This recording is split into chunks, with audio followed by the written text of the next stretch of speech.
All right, good morning, everybody. I need to check on my audio levels here because I noticed that in my stream from Tuesday, my mic was a little bit overblown. So let's go recording devices. Oh man, I'm on the wrong mic completely. No wonder. Oh, that's the default device though. No, that's correct. Huh. Unless... turn that down a hair. Oh, it's me! Good morning, perhaps. Perhaps you've heard of me. All right. Yeah, we're on the right mic. I think we're okay. Cool. Nicholas. Neo. Alfredo.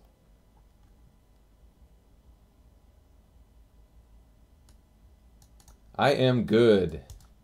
I'm excited to get back to LaunchBox development here and keep this stuff going.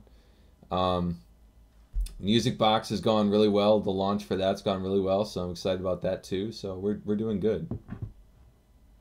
Was about to go to bed. Sorry, it's a bad time for you, Nicholas. Hey, Neil, Vissy, Charco, Dave, Pierre. Hey, Camel.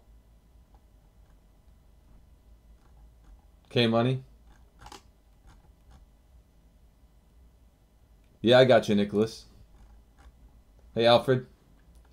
All right, so like I said, you've probably already seen from the posts and stuff. We're going to be going through the small things thread today. I wanted to let you guys know that originally my plan was to work on retro achievements. And however, Vlansix has started working on that himself, so that's great. So he's going to be working on the retro achievement stuff. And I'm going to tackle some of the stuff from the small things list for today, and we'll see what's next from there. I'm sorry, Jade.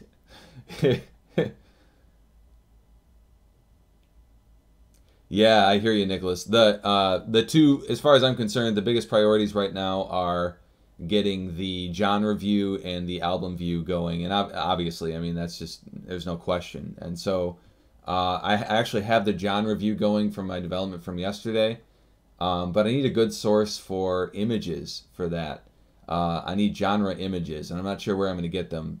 Last.fm doesn't have any, as far as I can tell from their API. So I need a good source for genre images. And then, of course, the albums view I'm still working on as well. The albums view is going to be the most complicated of them all because it's going to show boxes of all the albums plus the songs underneath those albums when you click on one to open it up. So it's tricky.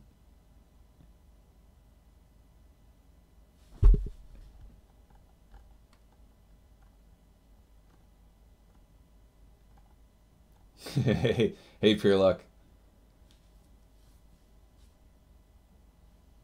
Yeah, adding retro achievements to LaunchBox, exactly. And that was on the poll that we did, the last poll from April, the end of April, something like that. And one of the last few things to finish up before we've done everything that was highly voted on that poll. New main database updates. I know. That's something we definitely need to do. Love to see arranged by broken working games in LaunchBox. Yeah, I hear you, Alex.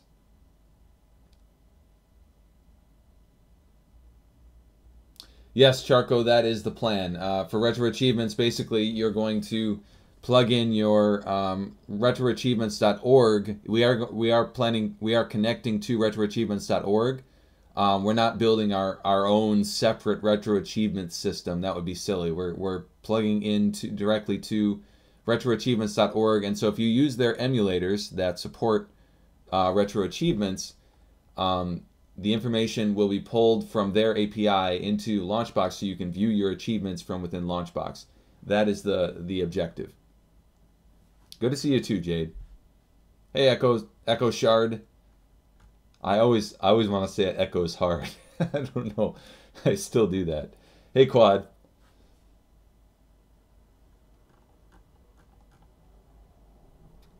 Me too, perhaps. Thank you.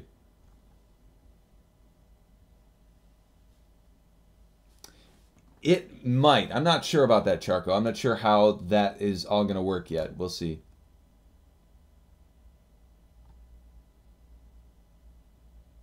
Emulator specific and too restricting. I'm not quite sure what you're getting at, Camel.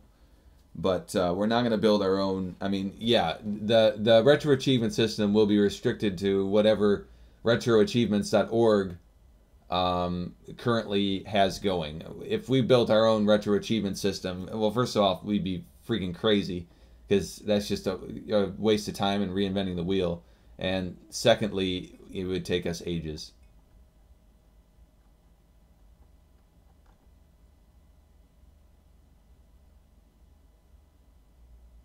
Dirty mind. Set default emulators per game from within big box. Sure. I get that. That makes sense.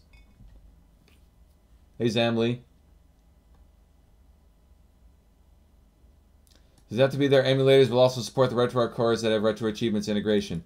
It will support anything that currently works for Retro Achievements is our goal. So anything that retroachievements.org supports, LaunchBox should pick up on.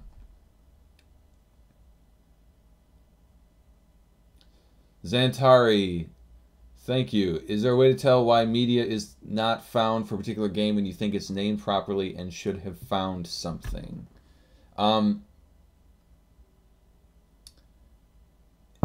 There isn't. Well, I mean, I can figure it out, but there's not an obvious way to do that. No, the best thing to do is get on the LaunchBox Games database and try and figure out what's missing. You know, because most likely there's something missing. Hey, Scott. Handle ROMs with double file extensions properly. We have a bunch of GameCube ROMs. ISO.dec instead of just ISO. I see.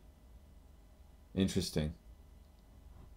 That would be an interesting thing to tackle. Honestly, I don't see that happening, Landcross, because that's a pretty strange situation. And honestly, that's not Windows standardized at all. The proper thing to do is to take the .dec, not the .iso. So I've never heard of that format before. We might have. I mean, we might have a better. There might be a better solution in there somewhere, but just because that's so non-standard, I don't think we'll ever do that, to be honest.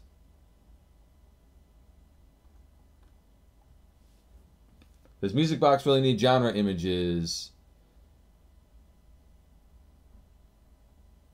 We could certainly do that. Yeah, that's not a bad idea, Nicholas.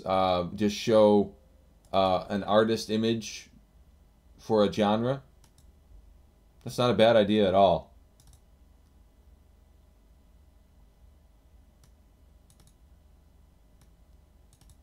Cool, Charco.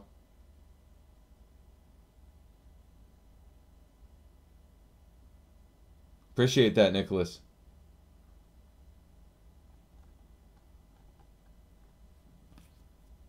Haha, Jade, yeah, I hear you. Have the ability to mark game as completed, rate it while in big box. Perhaps. I know we need to do that. Hey, Slash Guns.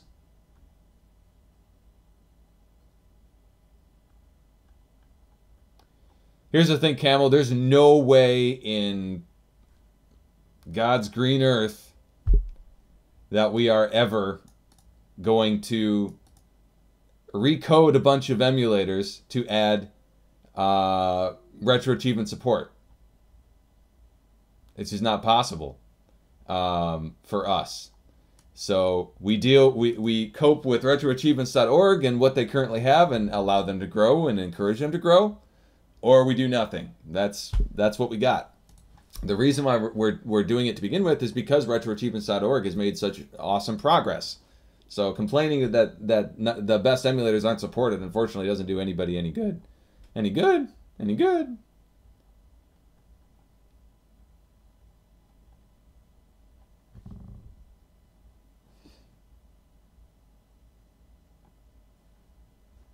Not currently, Xantari. Although I agree that we need a better solution there. Enable screensaver if BigBox is idle. I think what's going on there is BigBox is recognized as a game because it uses DirectX. So we'd have to add something separate for that, I think.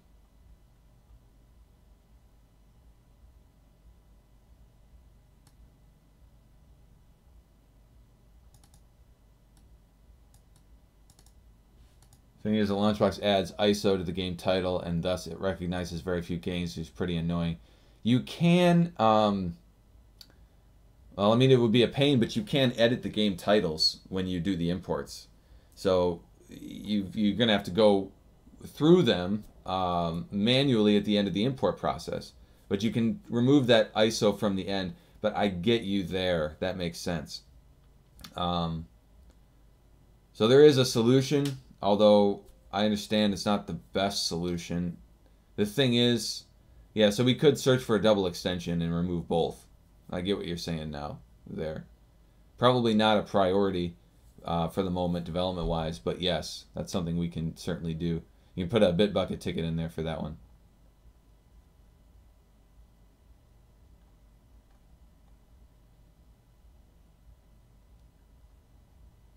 Hey, Andre.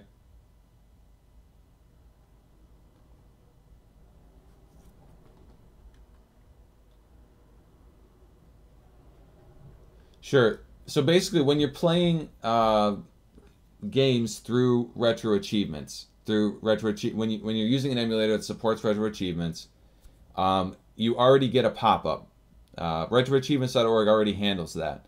So really, all we need to do for LaunchBox is to be able to add that information to your collection so that you can browse your achievements, what's missing in the achievements, and all that stuff from within your collection, which is very useful. But as far as the actual popping up on screen, notifying you that you made the achievement, all that stuff, my understanding, anyways, is that already works through retroachievements.org. Hey, Criven.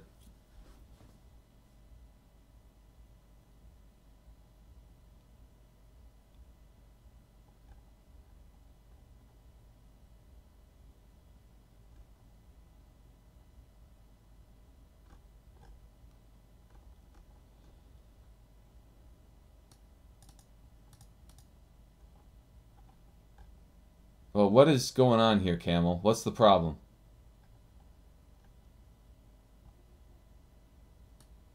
Oh, we're talking about best emulators? Well, that's always that's always a rough subject. Any chance of a video where you see MusicBox development future? It seems a lot of people on the forums are on the fence. MusicBox going development future. Sure, yeah. My current plan was to live stream MusicBox development on Tuesdays and LaunchBox development on Thursdays, although that's still up in the air. So I'm not quite sure what I'm going to do there, but yes, I'm sure I will be live streaming MusicBox development here at some point.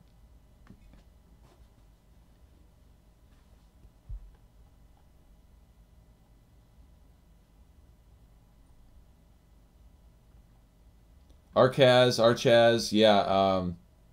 I know that is another popular feature request, and that's a complicated one that's a pain in the butt to implement that really wouldn't work properly even if we did. However, yes, Rocket Launcher does do it, so or as good as they can, anyways. So that's would be my suggestion there as well. It may happen for LaunchBox eventually, but it's not a high priority. Hey, Sid. Screensaver track mode, just play random ROM videos. Not currently, although it's not the first time we've heard that request. Hey, all seeing.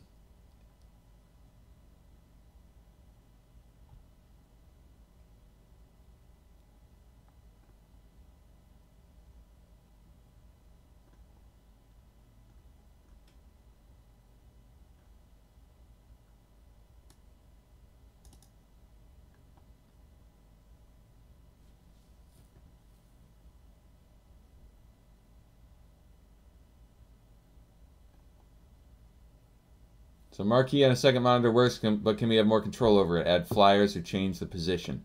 So that's already supported if you want to get into theming. Theming will let you do whatever you want on the marquee. However, yes, we could add more options to do that with existing themes, with the default theme, whatever. So yeah, again, something we can certainly do eventually, but probably isn't going to be a super high priority.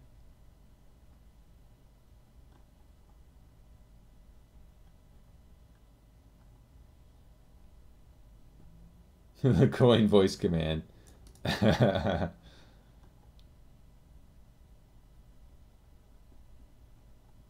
you, Zamley. Kenny, would it be possible for random games from my collection to load up muted with no sound during art idle? Sure. Yeah, we could do something like that, although that's a major undertaking because every emulator is going to require a custom method for doing that. So I'm torn on that. I'm not sure if Rocket Launcher does anything like that, but that's another thing that might be best tackled with Rocket Launcher.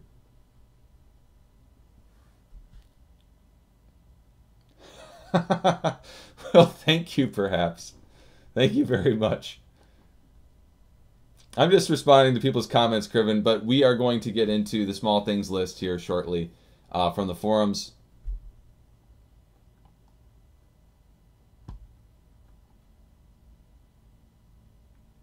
Multi-monitors, you just select which monitor you want each thing on in the, I can't remember, is in the general settings?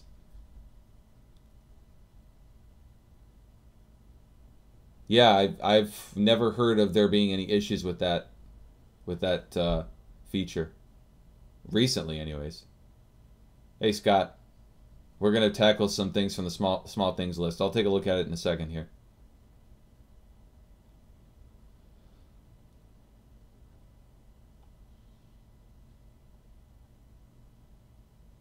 Anyway, Hyperspin's game-by-game theming can be ported to LaunchBox. You're talking about their existing themes. We already have, in a sense, through videos. But no, we are not ever planning to integrate Hyperspin's previous theme system into LaunchBox. That would be a nightmare, and with all the flash used and all that stuff, I don't think that's a good idea.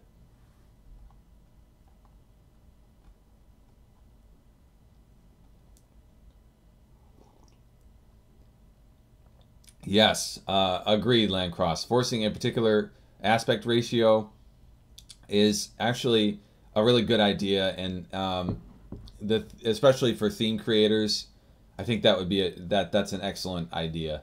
And I have actually attempted to do that in the past, and I wasn't too far from doing it, from succeeding at it, but that is something that we definitely want to do, or that I definitely want to do.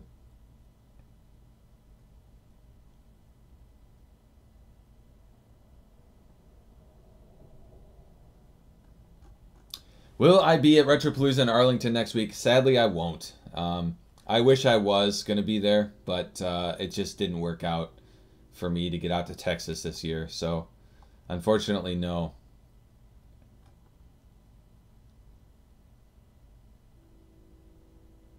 Thank you, Charco. I almost forgot. Well, I haven't put out a new beta yet. But when I do, I will go back to the .NET 4.7 version in the next beta. That is still the plan, yes.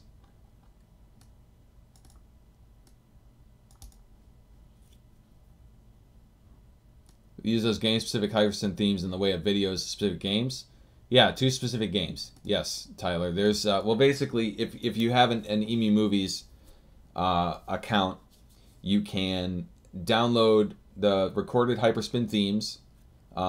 Many of them are thanks to Critical Sid, who recorded a bunch of them, and they look beautiful. And when you browse to your games, and I can show you an example of that, I might as well. Whoa, I've got audio issues going on over here. I'm using my Focusrite Scarlet, and I've got a theme that's messed up going on here. I've been testing. The biggest, I love this theme, by the way. This is, I can't remember the name of the theme. This is by Keltoid Gale. The biggest problem is I've got missing icons for my platform categories in this theme. Let me change that. This is the Blade Runner theme. That's what it is. We'll go back to, I'm going to go to the, do I have a new version of City Hunter? City Hunter 2. Yeah, but I think I haven't downloaded that. I think there was an issue with that. So let me go back to the City Hunter theme here.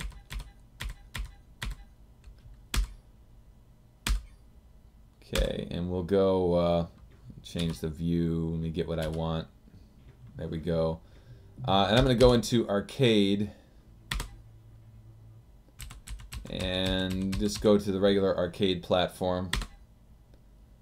And you'll notice these are the Hyperspin theme videos that you're seeing here. So if you use the right, and it's great because it handles the problem of 4:3 versus 16:9. But anyways, you get the awesome Hyperspin themes, recorded Hyperspin themes with the the theming and everything going on in Big Box. So it's kind of the best of both worlds. I'm really pleased with this stuff, and it's a huge thanks to Critical Sid and Circo from Emu Movies that we have these available to us. So that's a big win. Anyways.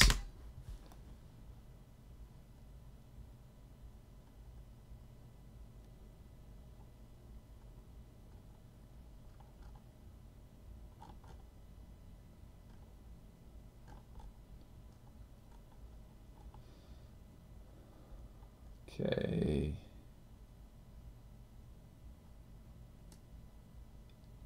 Interesting, Camel. Sure, I haven't. I mean, we'll have to troubleshoot that offline, I guess. That's something I haven't heard of before. Is there a way? Okay, yeah. Foxy, look at allowing us to set our own default folder paths for games and artwork because it's getting things. Having a lot of empty folders being generated and having to delete them all the time. You already can set your own default folder paths. I think. If I understand you correctly.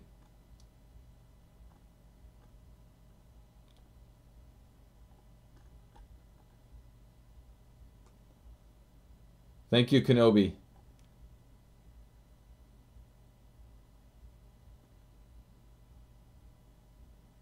Yes, I do, Charco.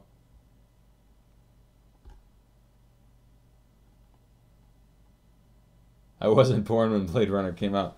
I'm not sure if I was born or not. Honestly, I've never seen it. So maybe I wasn't. I was born in '84. Is Big Box using X input natively? Yes. Controllers triggers to Big Box's actions. Yes, however, using X input natively has nothing to do with getting that working, and I know that doesn't work currently. I have to, make it work. I have to code that. 1982, so yeah, I wasn't born yet when Blade Runner came out. No wonder. No worries, Tyler. Hey, Orion's Angel.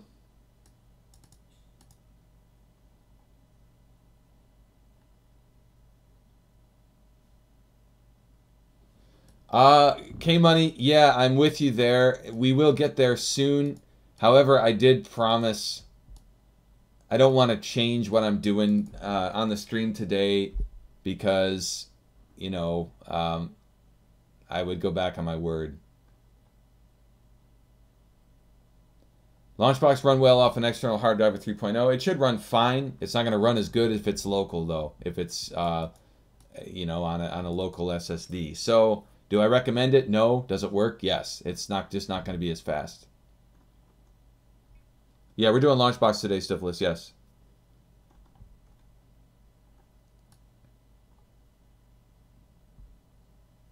We could certainly do that, Criven. Yes. I just have to but that's going to be more work than it sounds like, because there's a lot of places to update to do that. But yes, I know what you mean. I have thought about that before.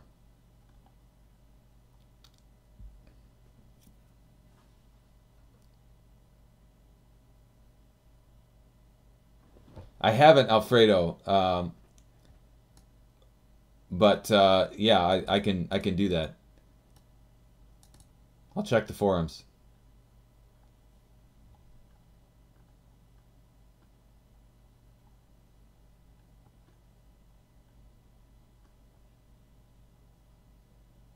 Built-in PDF viewer is another thing that's on the list, and it wasn't the highest voted thing on the list. But yes, I know we still need to do that for sure.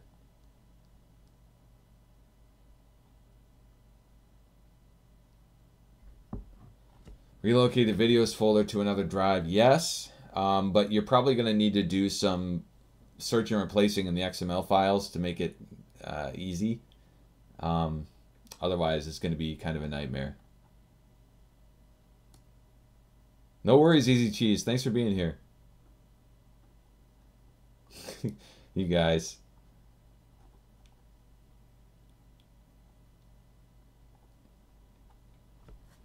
Wood, I need to hit him up and get him back going. Basically, we didn't have a lot of news there for a while, and I learned that everything we were investing in, all the, well, I mean, I've talked about this already several times, but I'm hoping he'll be back here soon, at least in some capacity. We basically, I realized that we weren't getting a ton of benefit from all the marketing we were doing. And so I took a step back, reduced the marketing to feel things out, and we're gonna bring it back up a little bit. But we were doing too much marketing is basically what I figured out, because it wasn't doing any good for us. I mean, it wasn't making any difference. So that's the thing.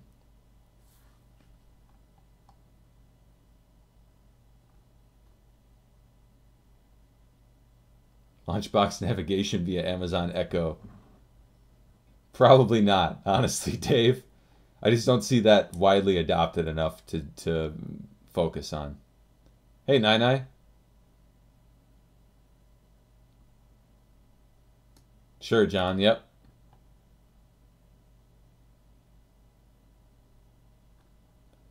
Yeah, I'm not sure, Krivin. I mean, it's certainly possible, but people don't know how to easily set that up, I think.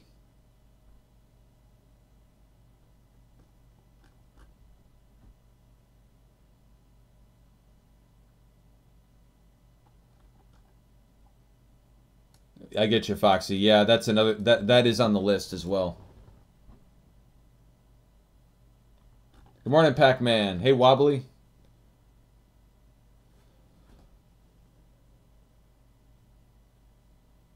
Sure, I think we're gonna actually get going here in development, though. So let's do that. I've been talking for a while, which is fine. I don't mind talking, but let's actually do something here. Oh, before we do that, let's say a quick prayer. Lord, thank you that the Music Box Alpha launch went well. I pray that you would help me to be able to focus and get things done today on LaunchBox, and I pray that you would be with everyone in the stream, help us all to build each other up and enjoy each other and have good conversation, and I pray that you would just be here throughout this entire stream and direct the stream and help us to stay on top of things and keep things going smoothly and make some good improvements today. In Jesus' name we pray. Amen. All right. Yeah, get to work. That's kind of how I'm feeling right now. All right, so let me go to this small things list, and I'm going to try to get you guys' feedback on what I tackle here, okay? So this is the forum post, and according to Monkus and the people in this thread, it's prioritized with the most important things on top, on down. Now, I'm not sure if that's if this necessarily is going to reflect what people in the stream really want, But the number one thing here is save and remember import and scraping settings. And I think what that means, let's go into LaunchBox.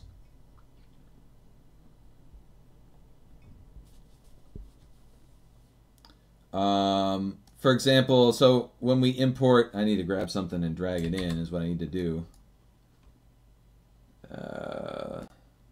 Games.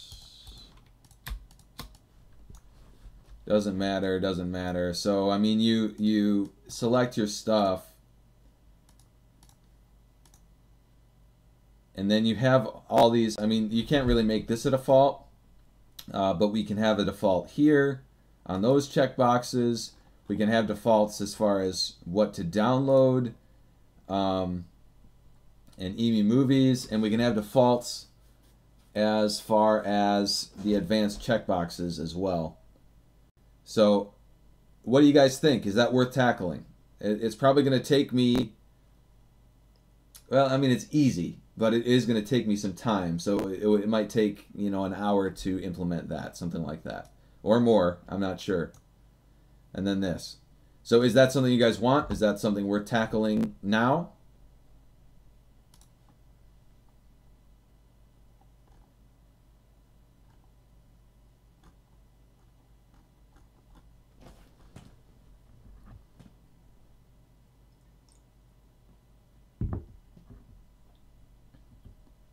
Cool. Yes.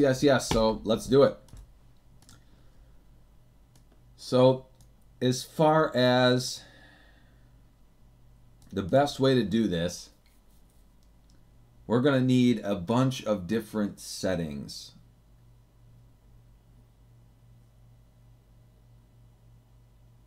So, I mean, it would be best to have a list or something. We would need a new XML file for that. Well, let's take a look at the form. This is the import games from files wizard form. And I'm in, is that German? Yep, we'll reset that back to English. So this would be the first one, and this is easy to add those two settings. But then we've got all the different image types. I might skip that for starters and then just add settings for all of these. And then maybe we can come back, and this is the main stuff, but this is different, so we're not going to save that. So for starters, let's just add preferences for all of these and add preferences for these two. So we'll start there, and then maybe we can come back and do preferences for these. The problem is these image types can change, and we add image types, so I don't necessarily want to just add a setting for each one because there's a freaking ton of them, and that's just not a good coding thing to do. So anyways,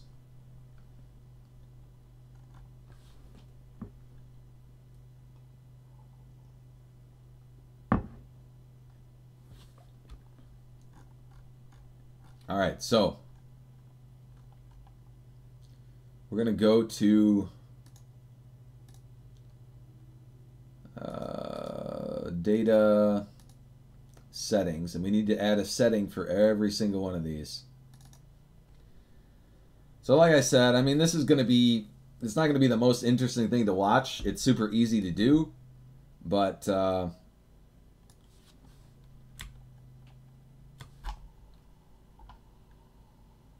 it's not probably going to be the most entertaining thing in the world, but you know, we'll get through it here.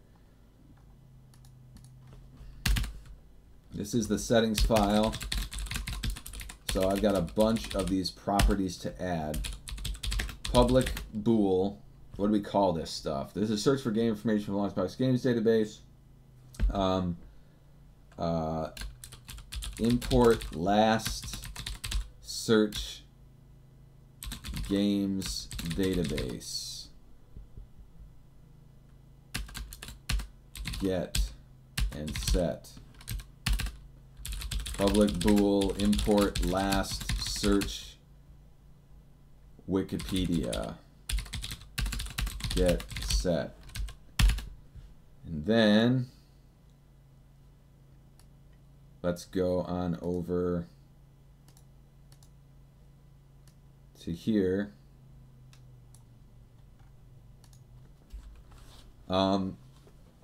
Some of these we don't want to save though, such as force importing duplicate games. That always needs to default to false. So I'm going to skip that one, because that causes major problems unless you specifically on this particular import want to do that. Now import files from specified folders only, no subfolders. That definitely makes sense. So public bool import files from specified, if I could type folders only, get and set. Public bool, use folder names instead of ROM file names for game titles. I mean, I guess the thing is, depending on the platform you're importing, that could either save your day or it could like ruin your day. So I don't really want to save that as a default either, because it's going to change for every single different platform you're importing. So I don't think we want to set that one as a default.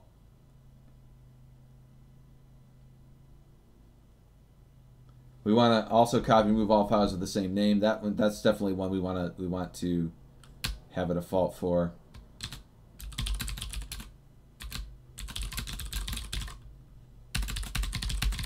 And then we have look for PDF files.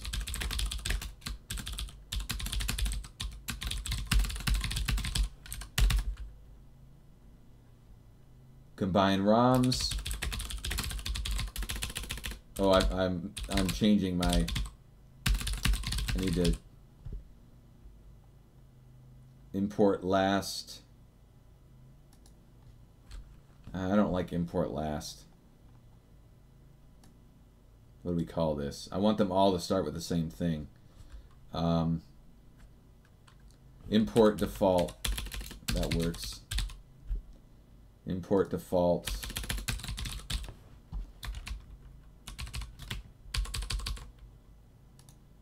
Import default. Files. Import default. Import default. Import default. Combine ROMs. Public bool. Let's see.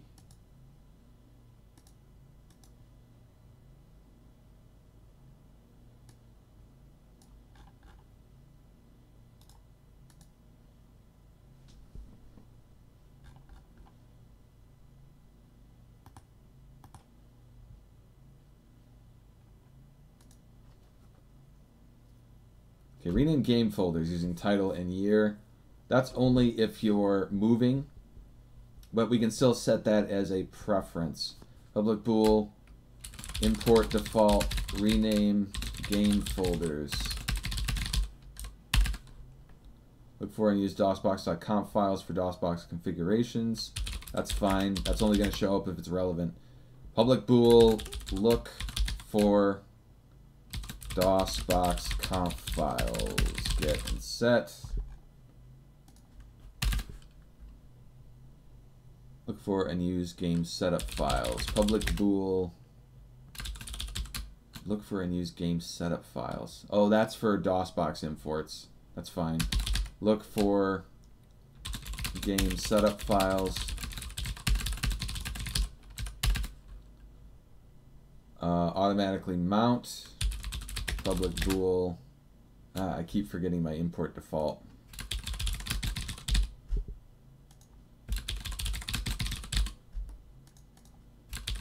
Import default. Automatically mount. Good enough. And lastly, force using main metadata is never a good idea to automatically set, because that is a one-time thing. So here's our settings. I need to do a number of things on here though to make sure that they're all ready to go. Each one of these needs a data table export flag, which basically makes it end up in the XMLs automatically.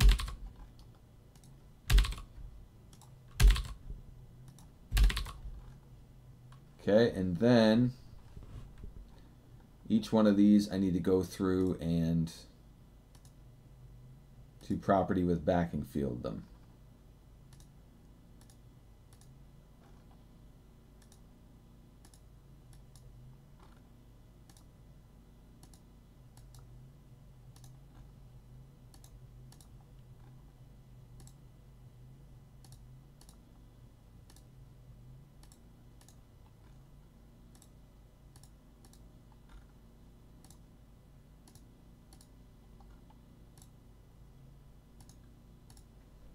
All right.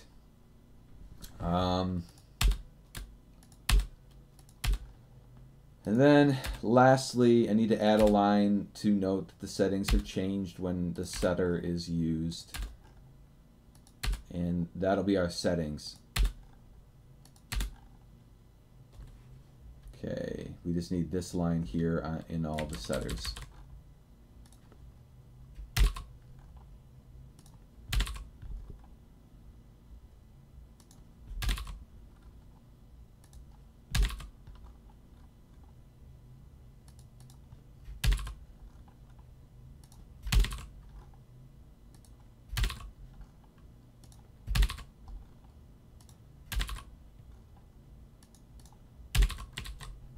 All right. So there we have it. There's our settings class with all the new settings. I need to do the defaults though, because the default values. So we don't need this. We don't need both of these open at the same time anymore. I don't know why that. Yeah, it's fine. So we're going to close this, and then I'm going to go to my data manager class. And I'm going to go to the Initialize Defaults method. And this is where we specify all the defaults. So I'm going to do this.settings. This was import default. Also copy move all files. I need every single one of these. Also copy move all files is true.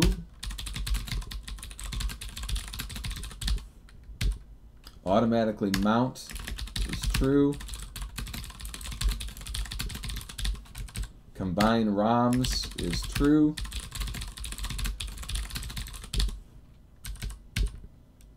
Files from specified folders only is actually going to be false, and so it will default to false, so I don't need to specify that. Import default. Look for DOSBox conf files equals true.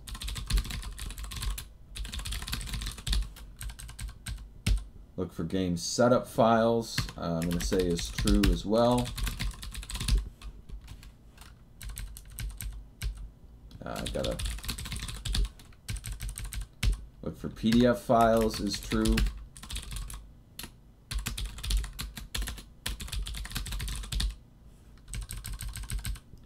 Rename game folders. I don't think that's true by default.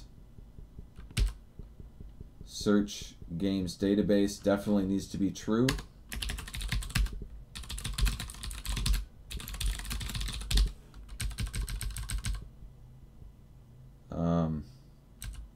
Search Wikipedia is not. So that's all we need to do there. We're good there. So those are our defaults. And then all that's left is to save and load the settings. So we'll do that in the import wizard form. But let me catch up on some comments here.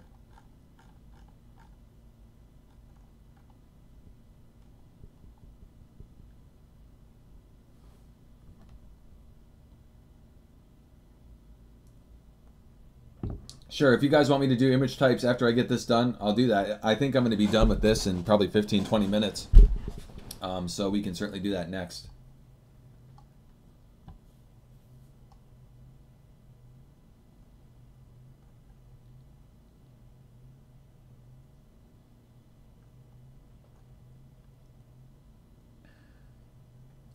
Unfortunately, there is a fuzzy match somewhat for Emu Movies. The biggest issue is that the Emu Movies API doesn't.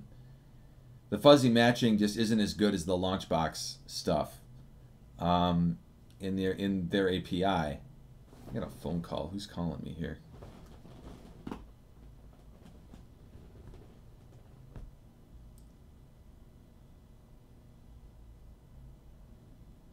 All right, give me a second. This is Jason.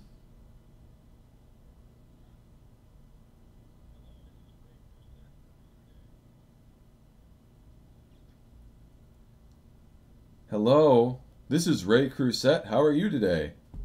That was a computer-generated voice. Whatever. I'm waiting for my desk. I've got a new desk coming. So I'm waiting for that to get delivered, so I wanted to make sure it wasn't that. Anyways.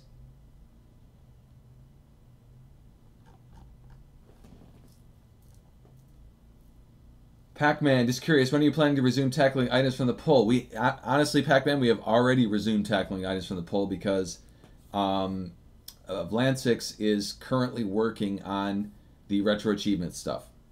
So we're already on that. There's only a few things left from the poll to do. I would expect my next LaunchBox stream will definitely be working on that. I'll be working on stuff from the poll before then too, most likely. So yeah, the poll is still the highest priority. I just wanted to take a quick break from that and do the small things again.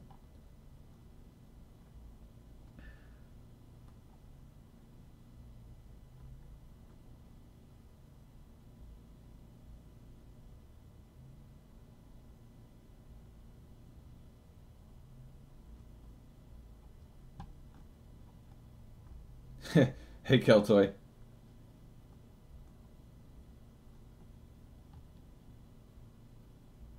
Media types is a big one. Okay. Drug deal going down. Jason has a virus and the Microsoft tech support is called doing with it. I don't usually answer the phone on stream. I just wanted to make sure it wasn't my desk, but it was pretty clear that it wasn't, so.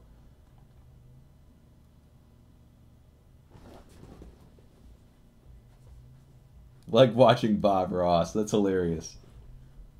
I love Bob Ross. RetroArch NetPlay is indeed on the list. Yes.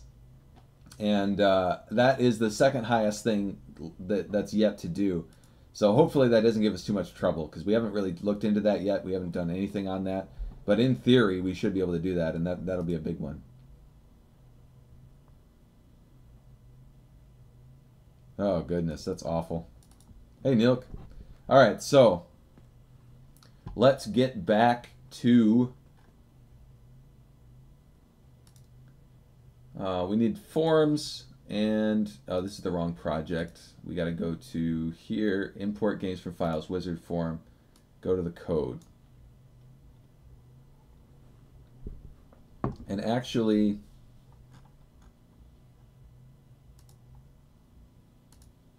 Event handlers. I got to figure out what wizard page it is here. The first one is this guy, and this is the metadata wizard page.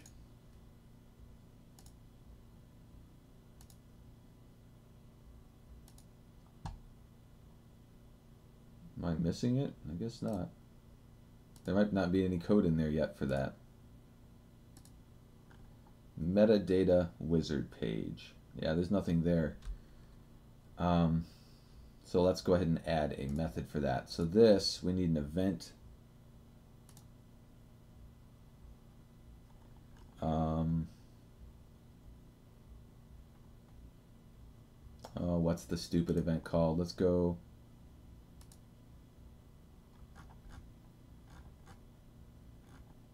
That's not what I'm looking for.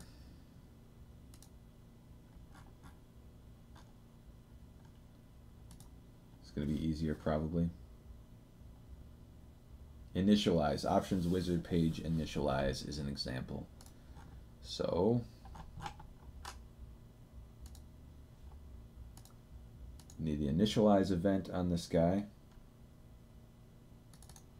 I'm going to go ahead and move that on down. Add another one here. Region, metadata, wizard page, and region. And we'll add that in here. And we basically need to pull from the settings. So the two names of these controls, download information local checkbox and download information Wikipedia checkbox. This download information local checkbox.checked equals root.data manager.settings.import default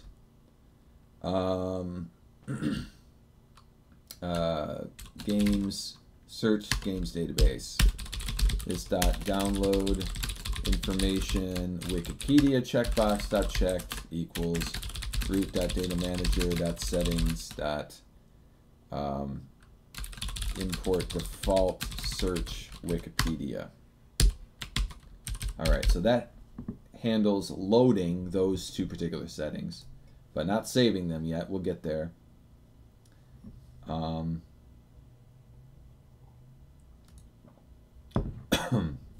And then the next page is this guy, which is the options wizard page.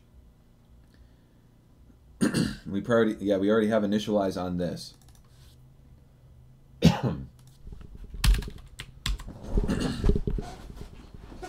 So we'll go through all of these. I think it's going to be easiest if I have both of these open.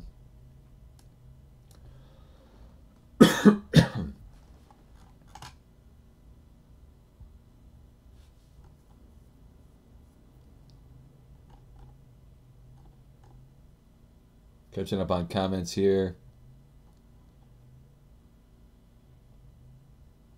Happy little codes.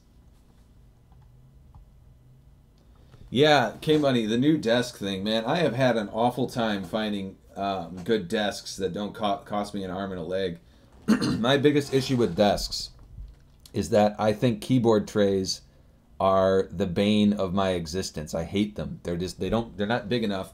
And I want my keyboard and my mouse to be at the same level as the rest of my desk, right? So I want an entire desk that's lower than most desks are.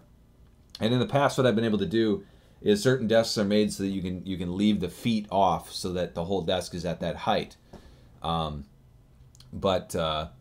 it's hard to find that, and I ended up custom ordering a freaking desk. And it's taking ages for me to get the freaking thing because I had to custom order it and all this stuff and get it custom built. And it wasn't horribly expensive, but it certainly was too expensive, you know, to get this done. But I'm excited about getting the desk, but it's I was told 3 weeks and it's been over a month, so I don't know. We'll see when I actually get the freaking thing. So anyways, yeah, desks, man. It's all I really want. Well, what I'm getting now is an L-shaped kind of desk with a big old flat surface at the right height. I mean, it's not that hard. That's all I want, you know, but believe it or not, finding that is kind of difficult.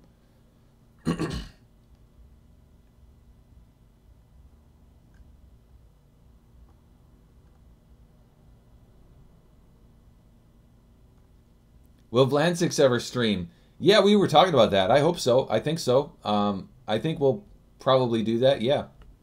Vlansix is interested in doing that. So yes, he very well may.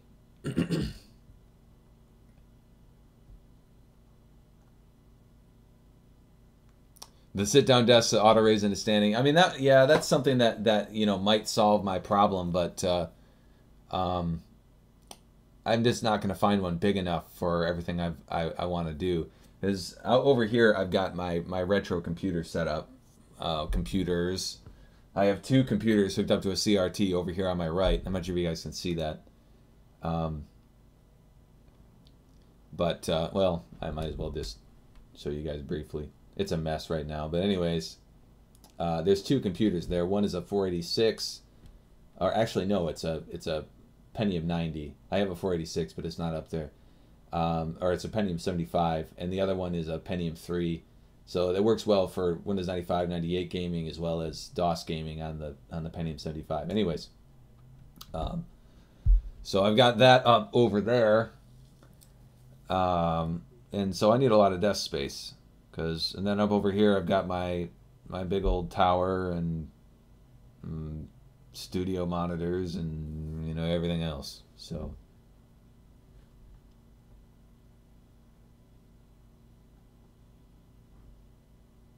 You are not allowed to eat. The coin voice command.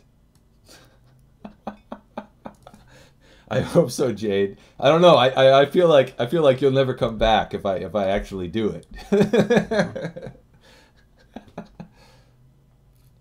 21 notifications in Action Center. I never look at my Action Center. See, the problem with Action Center, what sucks about it, is when I go to the actual notifications, they don't disappear from Action Center. Stupid thing. So screw it. I'm not going to bother with it.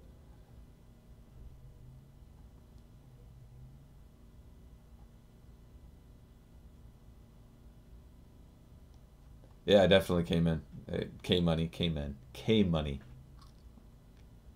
You are buying a desk. That's the problem. You know what? I would love to build my own desk, but I tell you what, I have my my skills, and I have my areas that I don't have any skills. And woodworking is not an area that I have any skills at all. I wish I did. And actually, I've thought about building a desk and really put some research into it.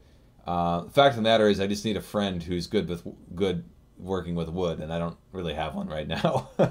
That's close by, anyways.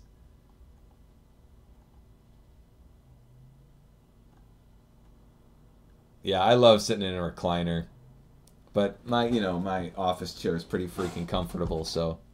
I did get a new chair recently, by the way. I was tempted to get one of those, super expensive, ridiculous gamer chairs, but I couldn't bring myself to do that. I'm just not that cool. I couldn't do that.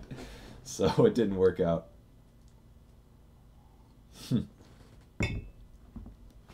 Yeah, this CRT, man, I was so happy to get this CRT. This is a Dell 17-inch. So it's nothing special, but I got it brand freaking new for like $100, and that's with shipping. How do you do that? So I'm really happy with that purchase. Anyways, need to fix this.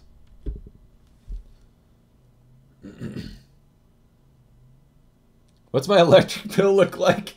It's pretty bad. I will admit it's really bad. But honestly, what I've learned is computer equipment doesn't really add to the electric bill that significantly. What adds to the electric bill is the freaking heat, is the cooling, not heating, because I've got gas heating, but the cooling, man, holy crap! And of course, I live in Modesto, California, where it gets to be 110 in the summers. In the summers, my electric bill is awful. In the winter, my electric bill isn't bad at all. So that's the gist there. But yes, this house is ridiculous. I have like probably 10 computers running 24/7 in this house, and I'm not even kidding. Although I don't keep these computers on over here. These are off unless I'm using them. But I mean, I got a computer in my arcade cab. I've got a computer downstairs. My wife has a computer. My son has a computer. There's a computer behind the TV. There's a server. It's ridiculous. It just goes on and on and on.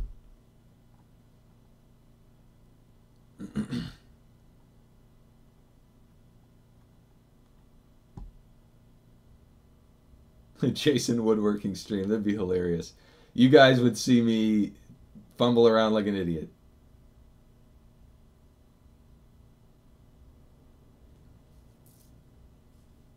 That's pretty awesome, Fanto. Yeah, I got a really good deal on that monitor. I don't know how I landed that. Somebody just really wanted to get rid of him, I think. That was on eBay, by the way. So I jumped on that. I actually have another one out in the garage. It's another 17-inch, and it's a Sony Trinitron, believe it or not. But it's not brand new, so I mean, I'll go with the brand new one.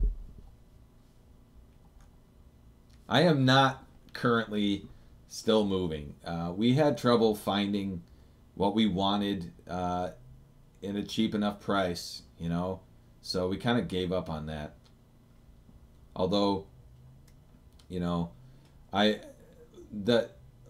trying to be content right now in the house that I'm in. I mean, I have an office to myself. It's not huge, but it works. We have everything we need in this house, so I'm trying to be content. We don't have enough savings for a down payment is the biggest issue. We have some, we're getting there, and eventually I do want to move into a bigger house, but we haven't decided where or any of that stuff. It's been messy, and we kind of gave up for a while. Yeah, I'm something like that, Camel. I think in the winter my electric bill is a little higher than that. But yeah, in the summer we're looking at $400. It's ridiculous. Another arcade cab stream.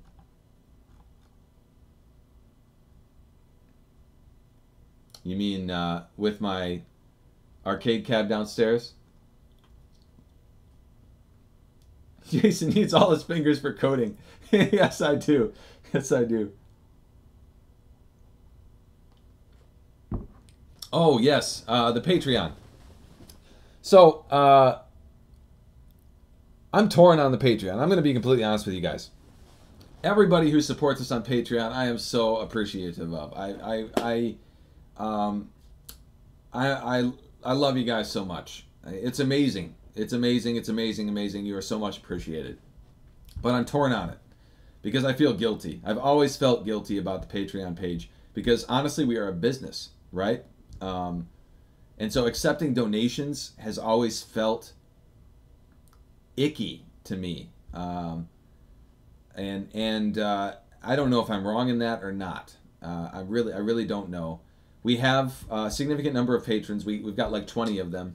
I don't know. I'd love to get your opinion on this stuff. You guys' opinion on this stuff. So yes, it is ours. Originally it was Brad's. Brad pushed it a lot, and I'm glad he did. Because it was something we needed to explore, but I'm not sure if I don't know. I'm tempted to actually shut it down. It does bring us in some significant income, and I appreciate that, but I have guilt over it just because it's not. Should we be putting out a product, having people purchase the product, and then begging for donations on top of it? And honestly, the reason why originally we did it, the biggest reason is because people would ask to donate, and we didn't have any place to tell them where to go, right? And if you want to donate, well, here's an option for you now. So that is the reason why it's there. But I still, to this day, feel guilty about the fact that we have it. Because it just doesn't make sense to me for a business, because that's what we are. We are a business. We have a product. We sell products, and we're doing well for ourselves. Don't get me wrong. We can always be doing better, so we can hire. I mean, I'm hoping MusicBox continues to do well, so that we can bring Vlansix on board full time. Right. So that's our next objective. Anyways, I'm spewing off a bunch of random thoughts, but that's the current status of Patreon. I love, I so much appreciate everybody who is supporting us on Patreon. I have fallen behind a little bit on there's one thing, the Skype calls. I have fallen a little bit behind on that. So we definitely need to get back on there. But that hasn't really taken off either. We only have a few people who are at that level for the Skype calls, and only one person, other than Alex and Vlansix and I have ever joined, and his name is Alex, and he's amazing, and we've had a great time. But that's it. It's just been us three every single time we've done it. So I wouldn't say it's been, you know, that I mean, I would love to have more people in there, you know, especially the people that are actually paying in that tier, but it hasn't gone that well. Let me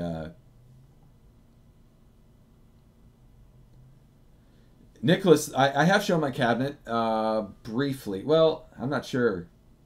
Anyway, I was really briefly. Anyways, it's a Rec Room Masters cabinet, so it's nice enough, but it's not the most gorgeous thing in the world. I never did much customization on it, so it's nothing that special, to be honest. Don't feel icky about the Patreon. Yeah, Campbell's with me that it kind of feels icky. The future for community-driven content. Yeah, I get that, but at the same point, the thing is, community-driven content. We are so for example, the theme creators for Big Box, that is community-driven content. The people who build all the images and all that stuff, that's community-driven content. We are not necessarily producing community-driven content. We're producing a product. We sell the product, and then the community is the people on the forums producing all the stuff. So it feels like Patreon would be more for them than for us.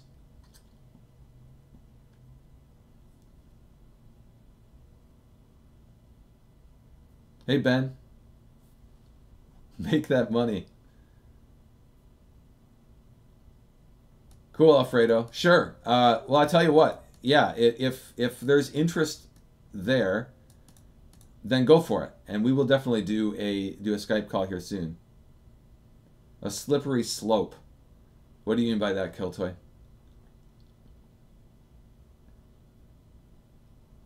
Yeah, the money's definitely going in. I mean, frankly, it's going into the same bucket that software sales are going into. So yeah, it's definitely going towards development.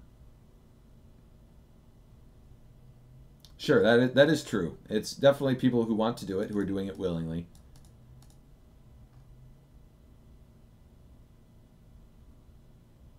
Sure. So I'm definitely hearing more positive stuff than negative stuff on the Patreon. So that's good to know, guys. Thank you.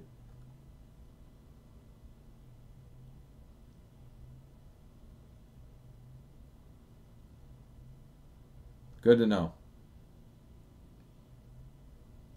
Yeah, the biggest issue there is, we are a small, very small staff.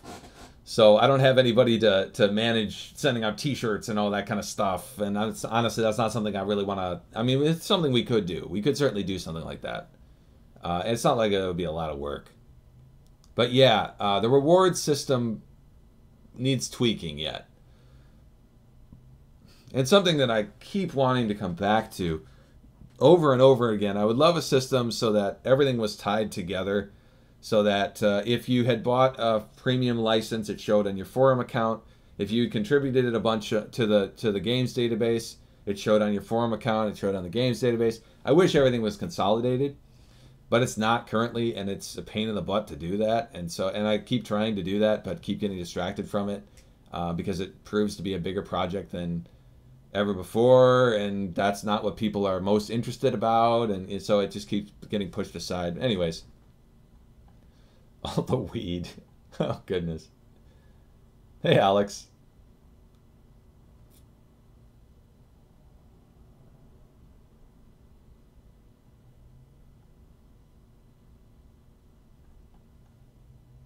You need a Patreon page. How long do you have to upgrade to a lifetime license from a year license? And wanting to do it for a while, but you're a student. You have forever. You have as long as you need. There's no... so basically, when your year license runs out, you'll be able to use LaunchBox forever, but you won't be able to upgrade until you renew or upgrade. However, never do we say, oh, you're expired, you got to buy a whole new license or anything like that. So forever you'll be able to upgrade. You're never going to be limited on that. PayPal.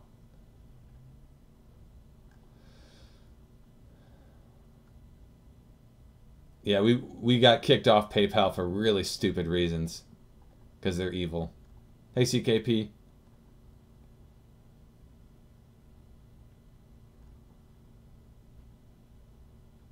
You can use some money. Just create a Patreon page for the stream so they can still support you in that way. Huh.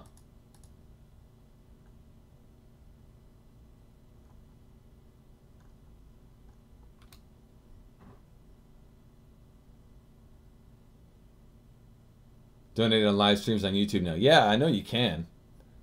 I don't know how I'd feel about that. I don't know if anybody would, or if I would want that. You know. Donations, I just... I'm glad, originally, way back when we started, we were taking donations. And it felt so weird to me. I'm just not a donations guy. I want to make it fair. I want to make it so that you pay, you get a product, and you move on. You know, that's kind of how I feel about things. But I still appreciate everybody's donations, of course. It's just the guilt. I don't know what it is. There's just guilt involved for me.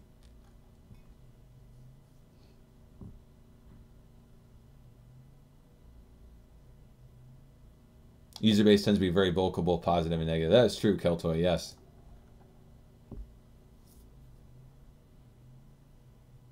Thank you, CKP. Jeff, where did I get my training from? Well, I mean, I've been coding since I was a kid, so I learned to code by myself, VB 5 and 6 in high school. I started when I was like 12, and then I went to college, and college was a breeze because I already knew how to code, although it was good because it taught me C-based languages, and which is definitely my preference now. So it was just college, and I went to a crappy college, but I happened to have a very good computer science professor. So that's the gist. I never graduated, by the way, but I took all the CIS courses, all the computer science courses. Anyways, I never needed my degree. Thankfully, the opportunities came.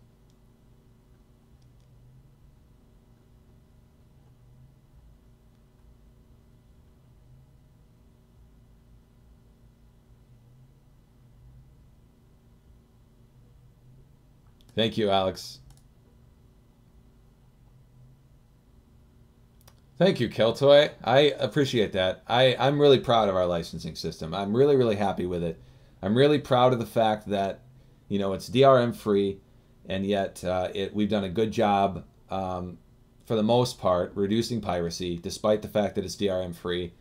We've done a good job being flexible with the licenses so that people don't get screwed over because of the DRM or any of that crap. I'm really, really happy with the licensing system, and we didn't invent the licensing system, but I'm amazed how few people use a similar system such like we have. But that, I honestly think that's been one of the best decisions we ever made, that licensing system, because it's wonderful. It's like the best of all worlds. I'm really happy with it.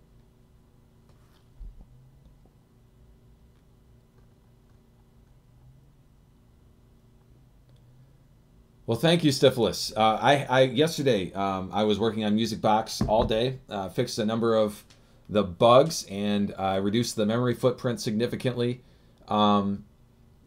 So actually I started on the two new views. So the two main missing views are the genres and the albums view, and so those are in development, and they'll be out hopefully in the next release. At least the genres one is basically done. And I did that one first because it's the easy one to do. The albums one is going to be a lot more tricky. So that's the next big update, and hopefully we'll have an update out before the end of the week on MusicBox, and then also on LaunchBox. So, Tyler, are you afraid the eventually saturated income from licenses will dry? It seems like plenty of people want to support, but just really the option of buying licenses. Tyler, you know, originally I was afraid of that. But I have learned since that is not something to be afraid of. Because new people are entering the retro gaming scene all the time. And originally, I can tell based on the income, based on the licenses, that I mean, for a while there we we skyrocketed, and sales were like unbelievably insane for a few months while we were at the height of our growth. And then, honestly, the sales did come back down, and they have leveled off to a good, consistent, and acceptable level. And it's obvious that we are riding. We're not getting a bunch of customers from other front ends right now. Really, what we're getting is new people entering the scene. That's my current observation, or people who are just discovering gaming front ends, stuff like that. So I'm I'm not worried about sales drying up or any of that kind of stuff. I realize it's incredibly important for us to keep putting out new features, all that stuff, and so we're going to definitely keep doing that, so that we get things like license renewals and all that kind of stuff. But yeah, we're in good shape. I don't think that's going to happen anytime soon. Although I originally was concerned about that. I didn't really know what to expect. But since then, I've come to realize that's not really a thing. That's not really a problem. Star ratings in big box. We are working on small things right now, Frederick. Star ratings in big box, though. Well, when we do that, I wanted to do community ratings. So that's not as small as you might think it would be. But yes, that's something we're definitely going to be doing. And I think that's actually even on the poll. So yes, that's something we'll be doing very soon.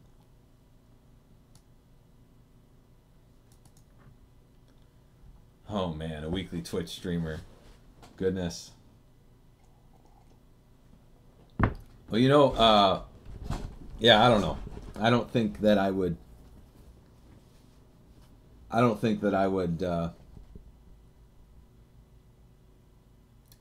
know. I wouldn't be that entertaining.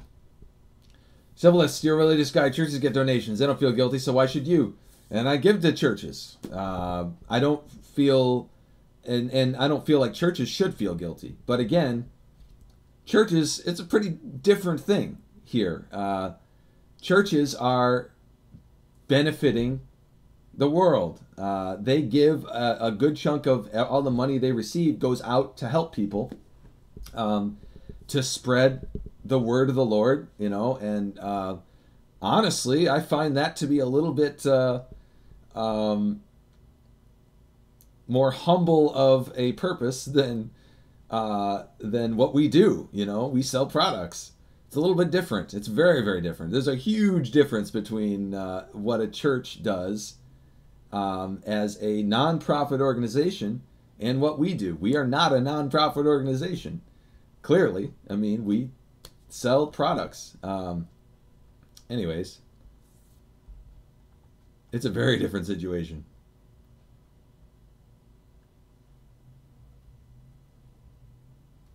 Code Monkeys. I remember G4, and I loved G4, but I don't specifically remember that show. Yeah. Good to know, Stifilus.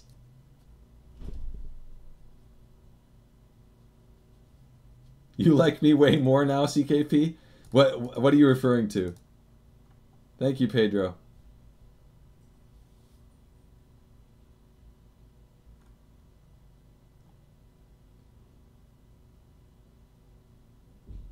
Please make deselect an interface for custom games configs. Pedro, I'm not following you there. Can you explain? Increase the song limit. Yeah, I've thought about that. I might end up doing that. A little bit, at least. Is the view going to display the full artwork, or is it going to be cropped like artist images? It will be displaying the full artwork, yes.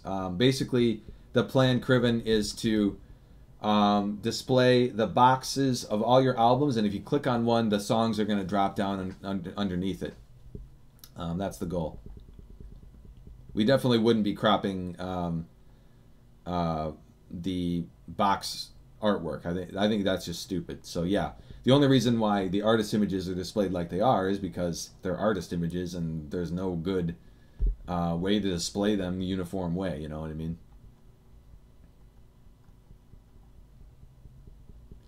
Beginner, intermediate, C# developer. I I would say congratulations. You picked the right language because there's all kinds of jobs out there for you. They're everywhere. So what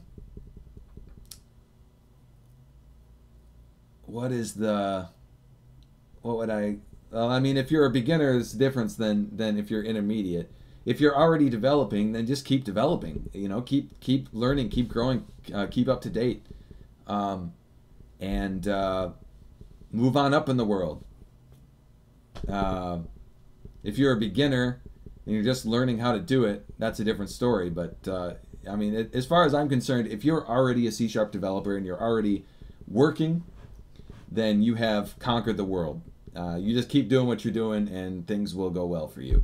It's really that simple. If you're learning how to program in C#, if you're starting over from scratch, you've got your work cut out for you. But if you're already working in the field, you're doing well.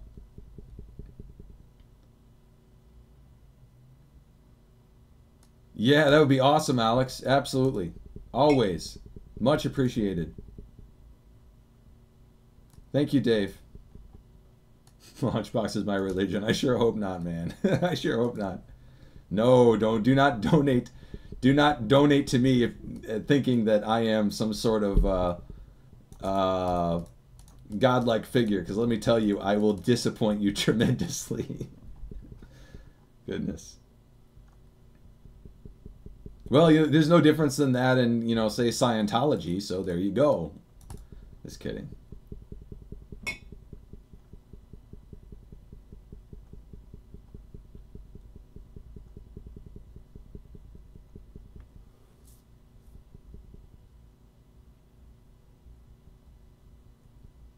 Oh, sure. Thank you, CKP. Yeah, college was a... I love the concept of higher education, but I think that the U.S., really the entire world, does it horribly. They do a horrible job with it.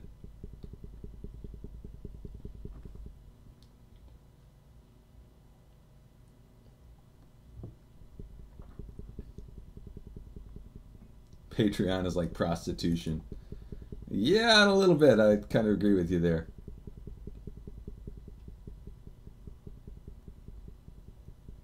I hear you, Pure Luck.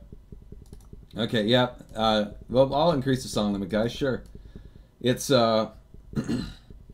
it's meant to be a demo. Honestly, that was the objective there.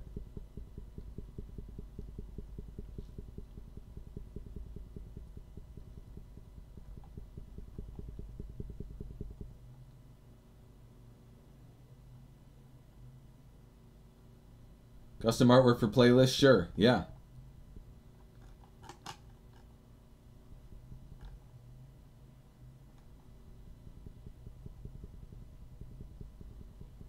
Sweet, thank you, Alex.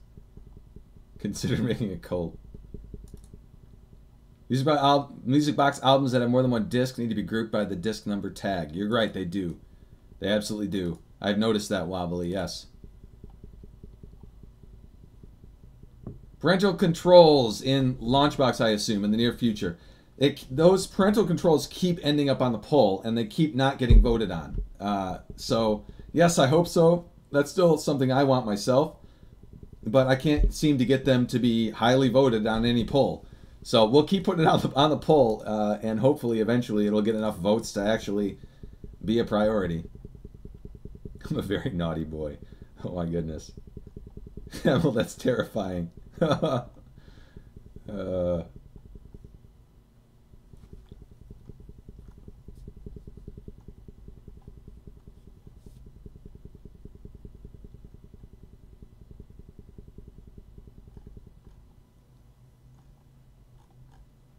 Pedro. You have to select all at once. You have a way to select each as you want. Oh, man. Yeah, I'm still not following, man. I'm sorry. I need you to, like, yeah, I don't know.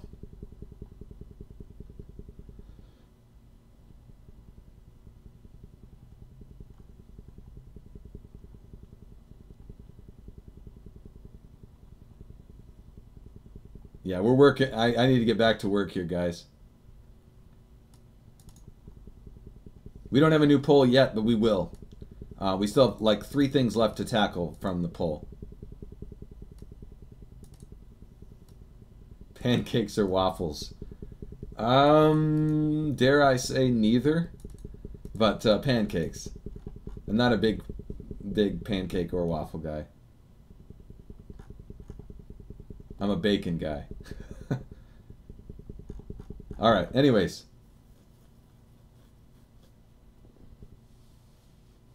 Yeah, I'm going to be working on that, Dave. The crossfade and gapless and everything else. But no, I haven't experimented with that yet. See, I know I can do that. I just haven't yet. All right. So I need to get back here and work on the... finish this up.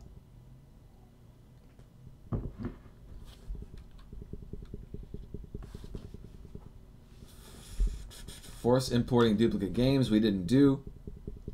Import files from specified folders only. This dot specified folders only checkbox dot checked equals root.datamanager.settings dot import default specified folders only. Next, folder names does not apply. Also, copy move all files does. So this dot copy all same name files checkbox dot checked equals root.datamanager.settings.import default. Also copy move all files. This copy move files in a subfolder's name with the game's title and year. I think we have.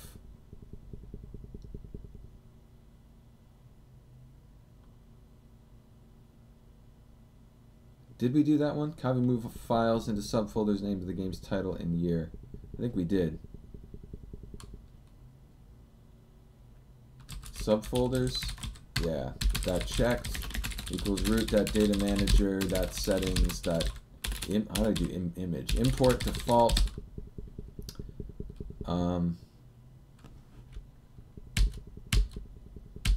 Maybe I didn't add that one.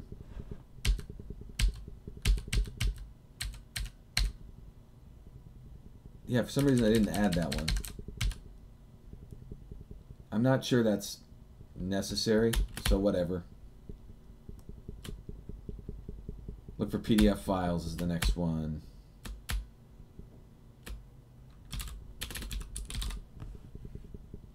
Oh, come on.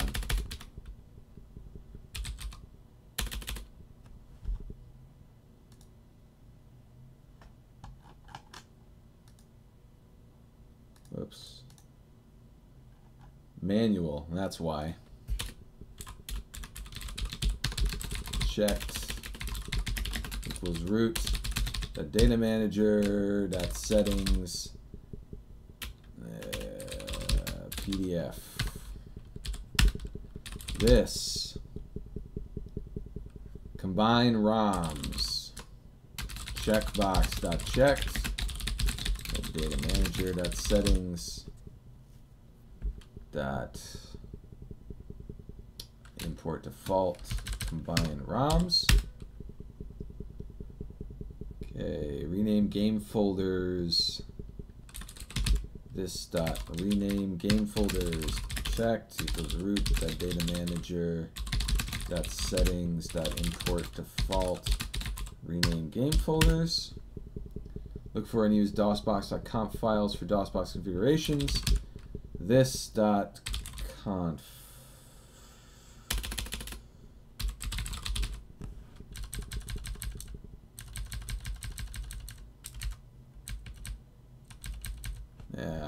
What is it called? Use DOSBox conf checkbox.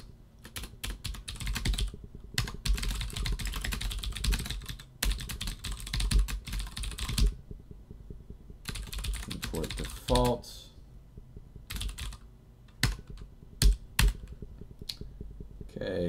game setup files.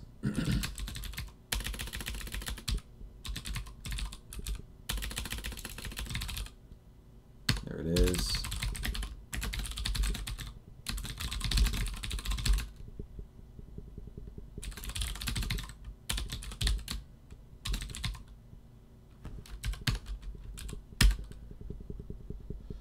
Time to automatically mount this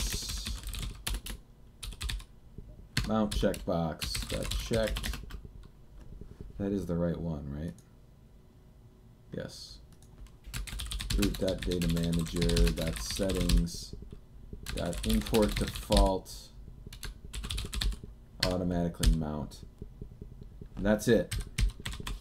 Okay, and then we just need to be able to save them, and then we're good. All right, comments.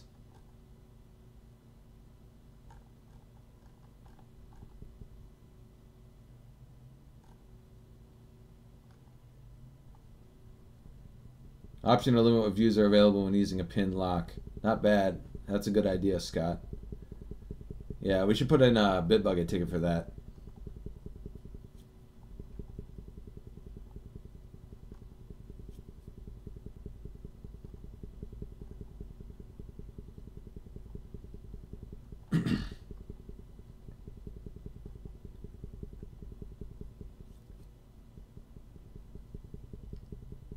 Cool, Criven. Yeah, we'll definitely stream some Music Box here.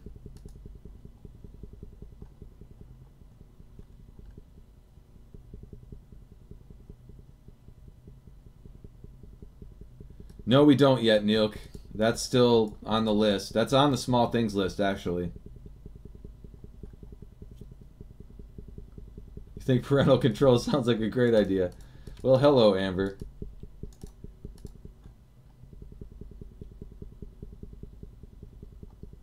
Add to playlist, remove from playlist when on big box playlist mode, please. Yeah, that makes sense, Jack. That's something we should tackle for sure. Oh my goodness. There goes my wife. The boss says it's in.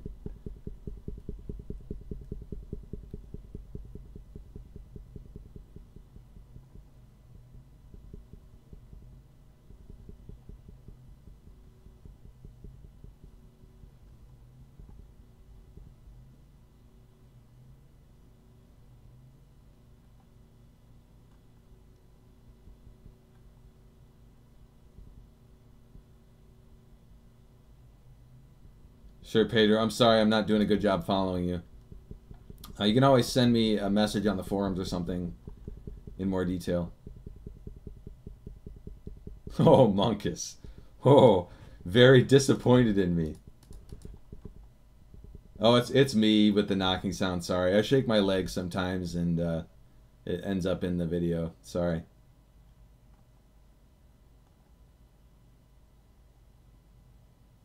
Yep, I do that.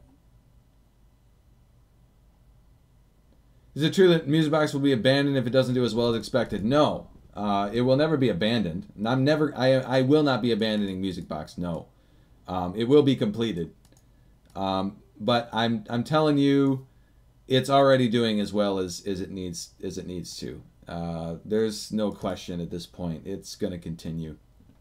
We've had more sales than I've expected up to this point, and we haven't done any marketing at all.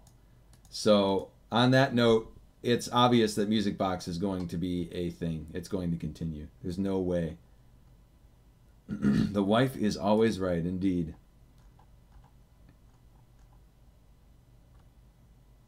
Criven is a leg jiggler as well. Neil Kiss as well. Huge misstep.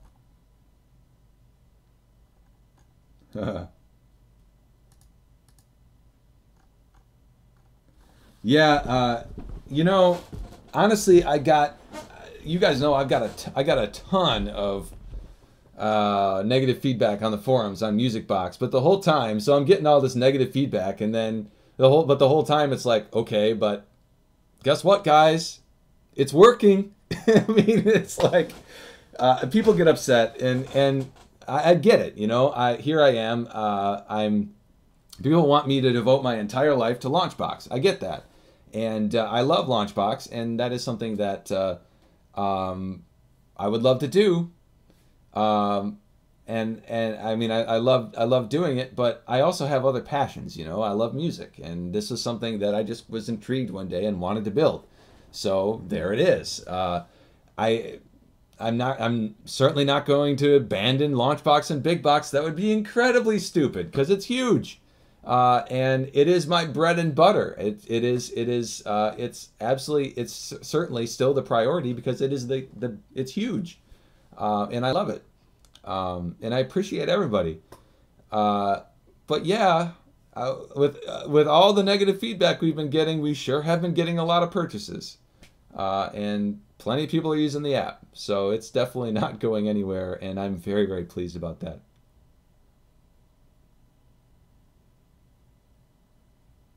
People don't like change, yep.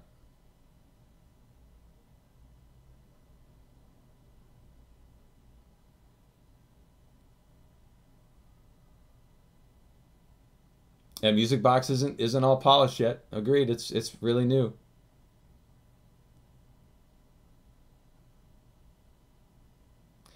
Music Box is not unique yet. However, it will be. That's the thing. And it is unique in the fact that the interface is different than any. I mean, it's what I have wanted in a music player interface for ages, and they all suck. Literally.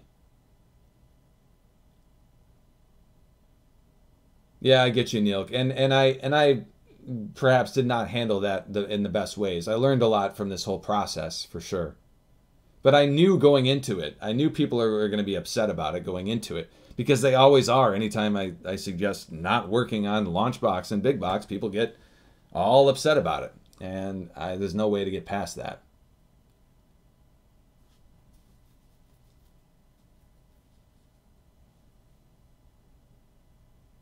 The playlists are coming, Dave. They're not even there yet. You know what? I haven't picked up the ukulele in quite a long time.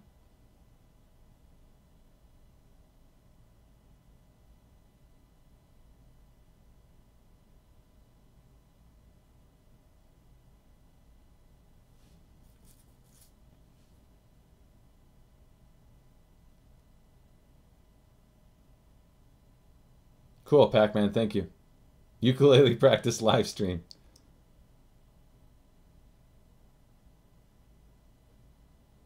Thank you, Jack. I really appreciate that.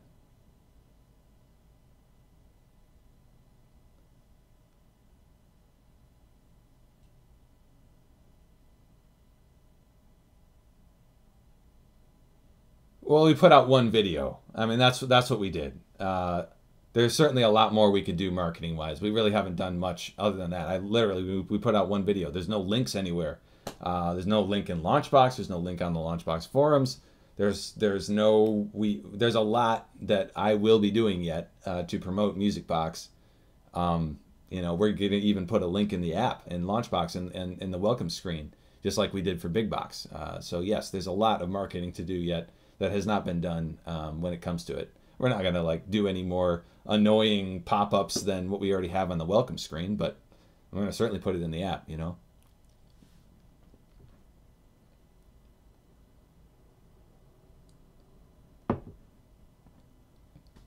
Will you sing Welcome to the Beatdown on stream if I buy MusicBox? No. No, not at all. Crazy Train. I love Crazy Train. I love Ozzy. But anyways. Thank you, Andrew. Is there any future to LaunchBox for LaunchBox to implement a Plex type edition? You'd have to explain to me exactly what you mean by that. But let the bodies hit the floor. Anyways, so we got this. Let me get the saving in there so we can at least get one thing done on this stream. No, we're only halfway through the stream, so we got time yet. So saving. Where's the best place to do the saving? Probably... why did you do that to me? let's go ahead and close this out for now.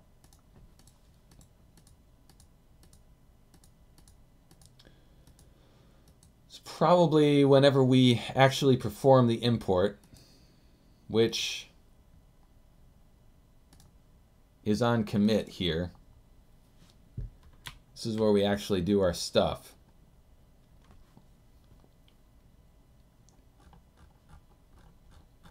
And you know what? I'm just going to put it down here because we can. So what we're going to do, I want to copy what I've already got. That'll be easiest. Of course, finding that. Here we are. And then there's another spot.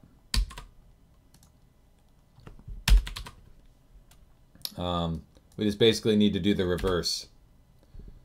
So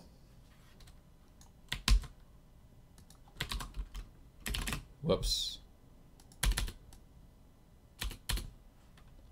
There should be an easy way for me to select this stuff and just reverse it. And there's never really been a good way to do that. There probably is, and I just don't know it.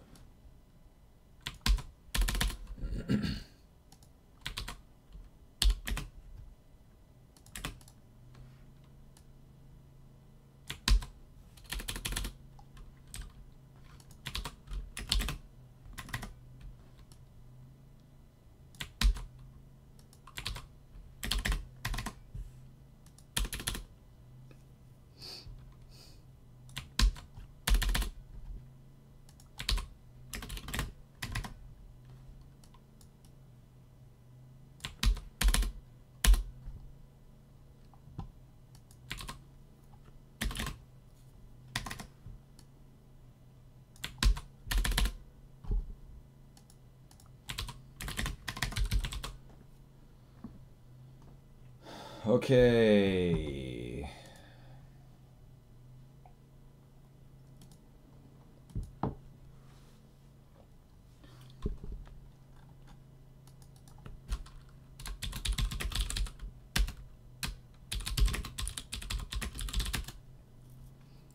So we actually, there's two more that I need, but I'm going to go ahead and put this in there. We're going to save it.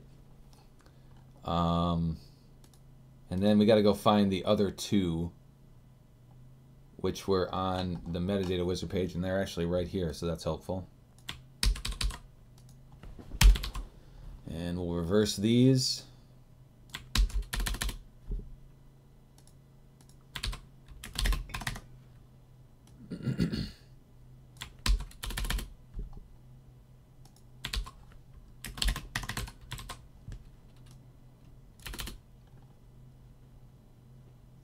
All right. The only other thing that I'm thinking here is in the case where a checkbox isn't visible, we might have an issue. But I don't think so, because we're not unchecking. I think we'll be fine with this. So yeah, we'll test this. But I think that'll do it.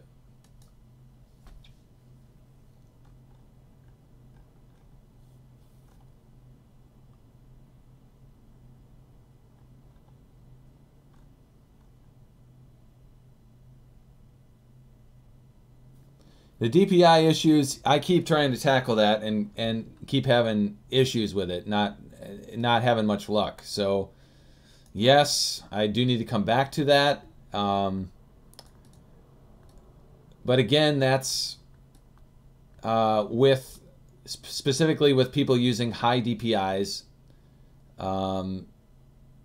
which is not the most common of situations. So it's not the highest priority thing in the world, although I realize it is somewhat of a major issue for some people, you know. So definitely something I need to get back to.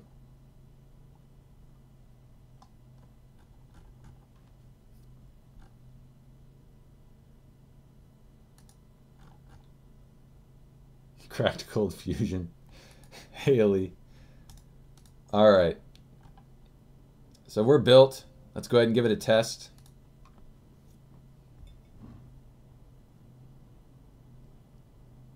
A 4K and a 1080p screen, sure. So that's going to be, yeah, difficult to fix.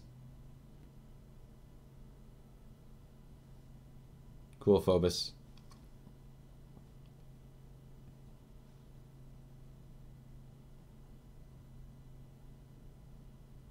Yeah, the issue there between, so specifically on Windows in general does a horrible job handling more than one monitor at the same time with different DPIs. So, I mean, good luck. It's one thing to have a high DPI monitor. That alone, Windows struggles with a little bit. But when you start dealing with a 1080p monitor and a 4K monitor at the same time, good luck. It just does not work very well at all on Windows these days. That is true, and we'll get there, Keltoy. That's cool, Camel. All right. So we'll do an import here. You know what, though? I don't want to mess up my existing collection. So let's test somewhere else. Let's create a copy here.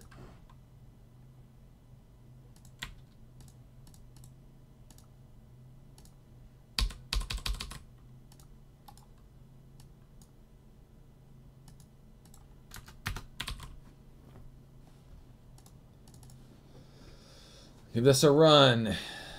It's building all the folders and stuff because it's a fresh install. And we'll do an import. Yes, yes. Yes, yes. Let's grab just a few NES games.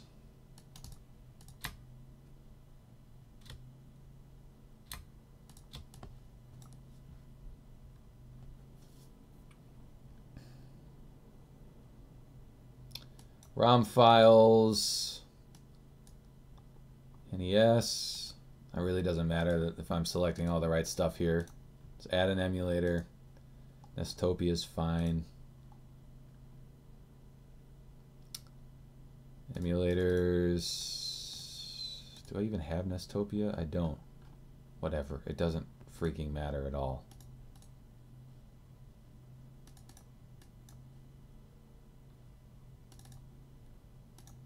This is just for testing. I'm not going to copy anything. I'm going to check Wikipedia so it saves that. This is the thing we need to do next. We are going to do this.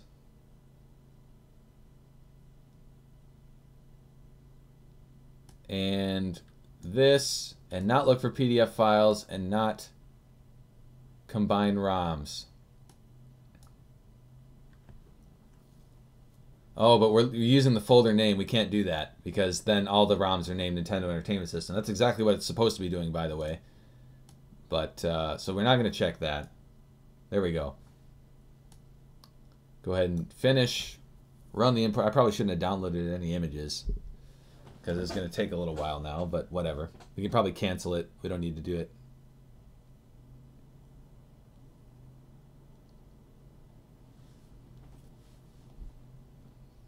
So I'm going to go ahead and cancel the import because I don't care. Yes, we'll go ahead and keep the games. We got 2 games. Now we're going to do the import again. I'm going to drag just some different ones over. They're ROM files for NES. Nestopia. Use the files. So we have Wikipedia checked, and that's not the default, so that was saved properly. We have... this was supposed to be checked, I thought. Or did I not? I don't think I did check that, did it? Didn't I? Wait a minute. This isn't working right. Crap.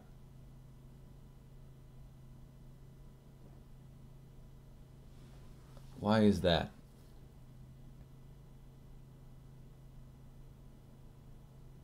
So the first page works. This page is not working. Let's figure out why that is. This is initializing the... Go back. Missed it. This page. Initialize.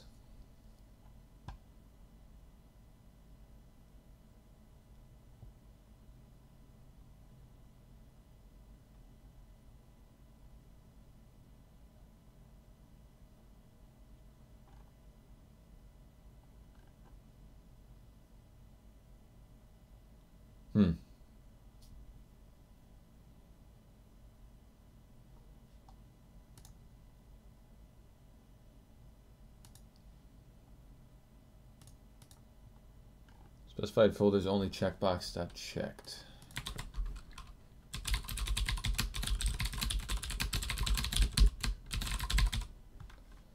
The current document.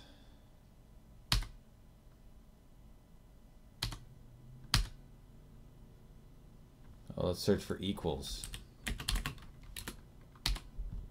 Okay, what the heck happened here? This doesn't make much sense. Because it's not being set anywhere else. And we're going to check that box. Let's try this again. Maybe I was just stupid. We want specified folders only.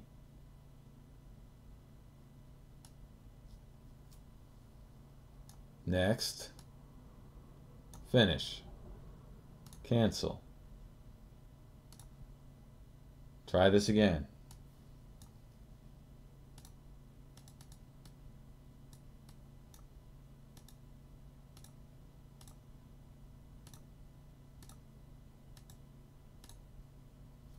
It remembered it. I just probably wasn't testing it right, I guess. I'm not sure. Look for PDF files for use. You know what? It probably reset this when I went back, and I didn't even realize it because I'm an idiot. That's what happened. Dummy. All right. Sorry, guys. Here we go. So we're going to... but here's the thing. Here's one usability issue. Look at this. So we go next... and then we go back. You see how things are reset? That's kind of annoying. And that's what I didn't realize. That's what caused the problem. So we should probably fix that. I mean, it's not a huge issue, but it is kind of annoying. So basically, this needs to happen earlier in the process is what that means. I have an idea.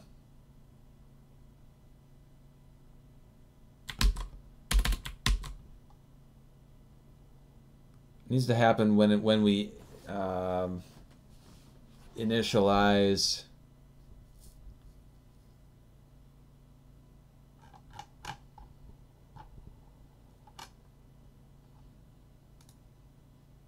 you know what, let's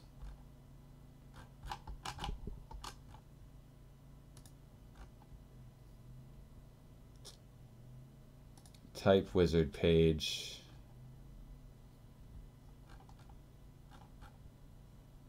So we're selecting the type, and then we configure options for each and all this stuff.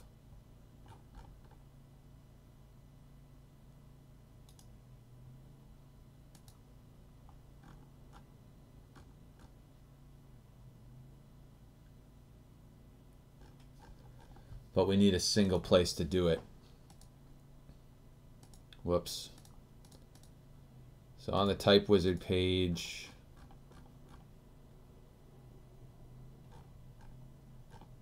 I mean, we could do it. I don't want to add a whole nother method for this. Come on.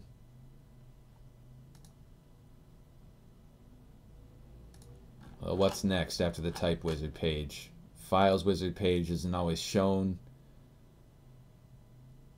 Yeah.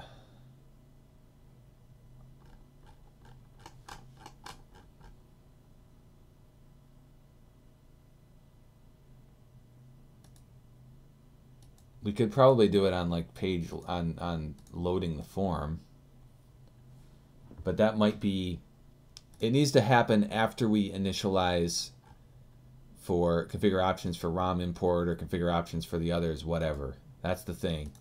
That's where it needs to happen. So I guess I'm going to have to private void load load import defaults.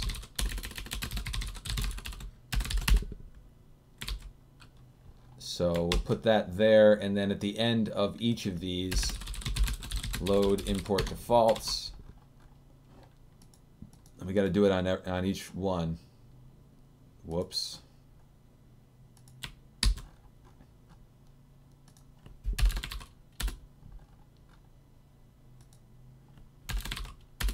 All right, and then lastly, I need to move the others as well. There's two more that are at the end. I need to get rid of this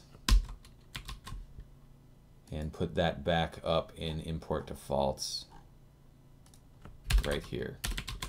Okay, so that should do it. Let's try this again. And that'll prevent them from being overwritten on when you go back.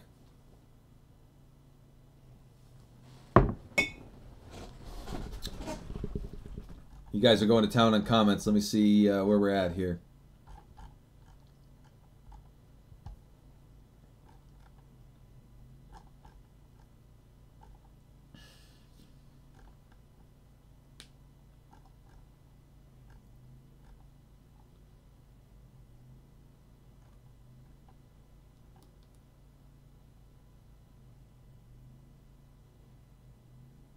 Oh, a dedicated private ROM collection server. Sure.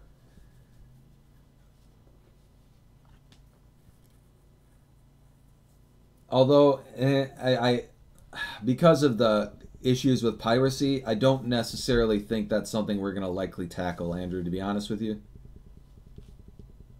Not soon, anyways.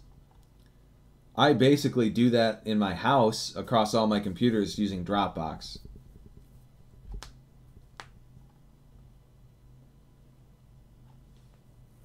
How much space is recommended? Well, it depends on if you include ROMs or not. But I mean, it depends on how much stuff you have. That's just how it works. There's no space recommended. It's the more games you have, the more space, you know.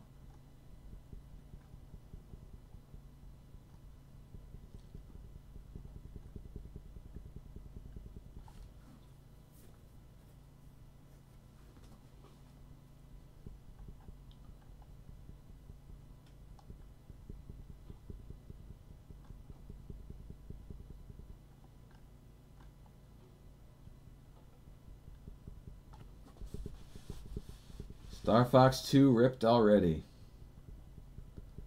Monkus, how hard would it be to have the font type and size customization in Big Box like it is in LaunchBox? Not too bad, although the thing is, we have to figure out how to provide flexibility to theme developers. We can't just force them to use a particular font size with everything, you know, that's the trick. Although we could certainly do that. Sid, work on Exodus support. Here's the thing, guys.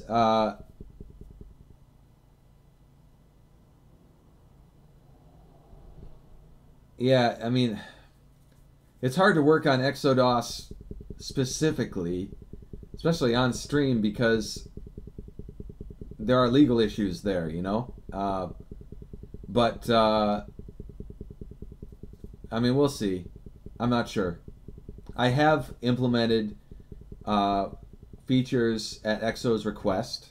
You know, we did do that, but then it reached another hitch. So I don't know. We'll see. I'm not gonna elaborate on that currently.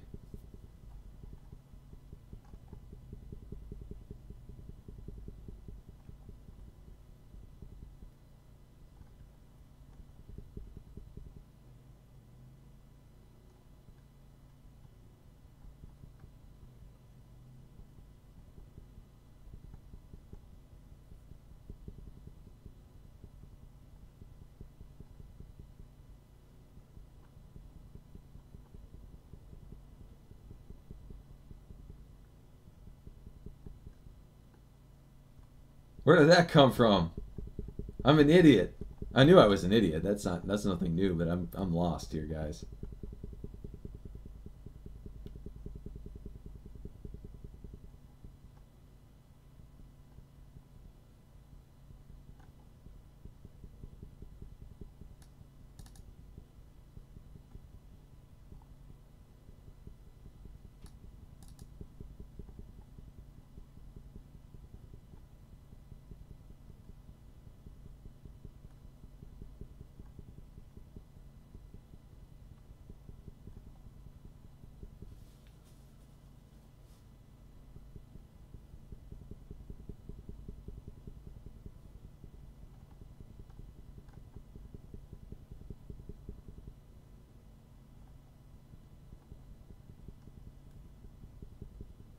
Private void reporting for duty. Where's major vacancy?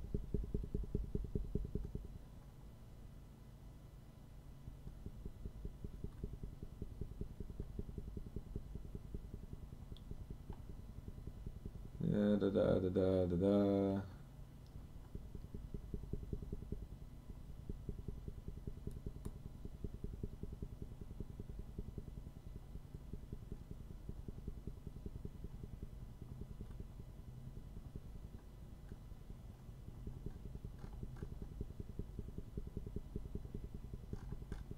All right.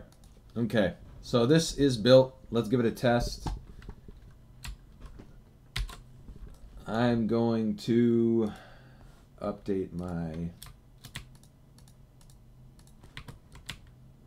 files in this test install.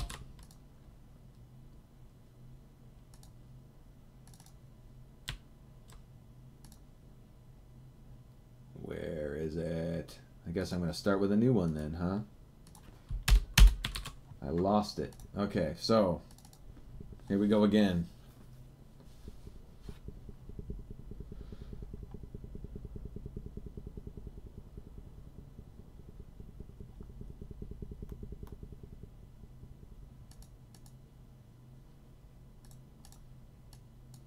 Close this out. Get out of here. All right.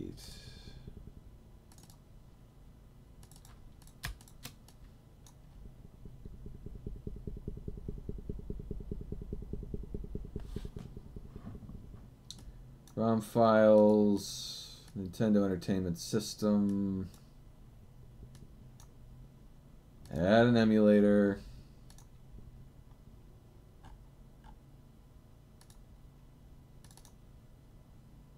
doesn't matter,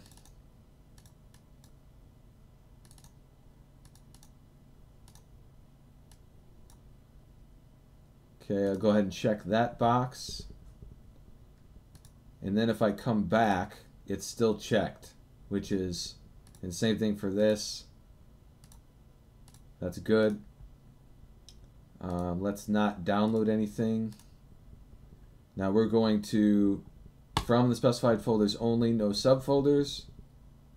We're not going to look for PDFs, and we're not going to combine ROMs. Parses the files. Now if we go back, it does keep my settings. That's what I was looking to fix. That's good. So the only thing checked right now is import files from specified folders only. Go ahead and let that import run.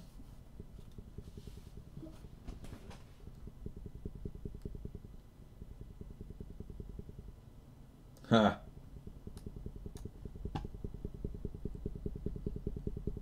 All right. 6 games imported successfully. Now, let's go and import some more and check to make sure that everything was saved. ROM files, NES, Nestopia. Yes, that's checked, so it saved that. That's good. And saved this as well. Excellent. Okay, so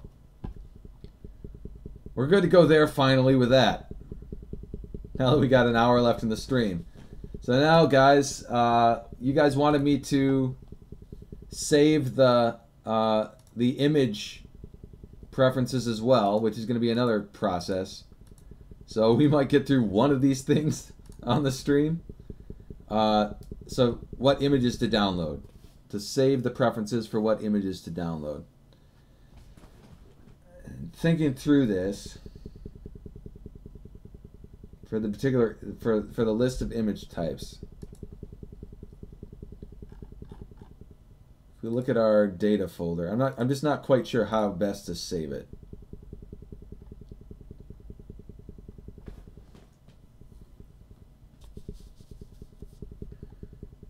Image groups. That's not really the...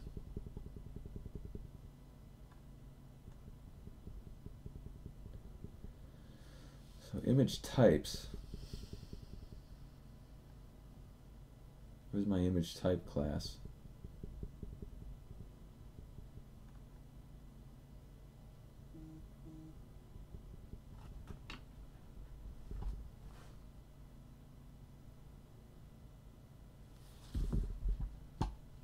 There I go again, yep.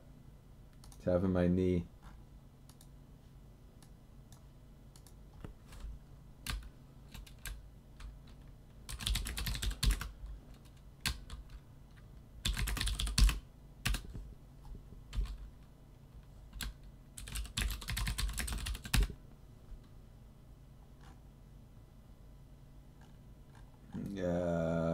Let's see here, comments.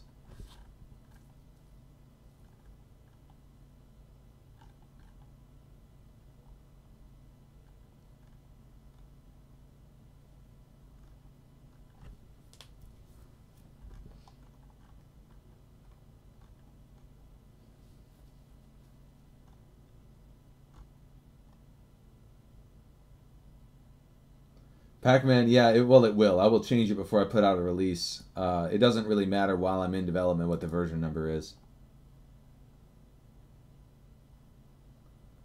Tokens for the command line, like ROM file, that is actually already there, Jade. But I have to look up the documentation. That's for launching, when an emulator launches the ROM. That is indeed there. I just have to, I'm not sure if it's well documented, but it is implemented.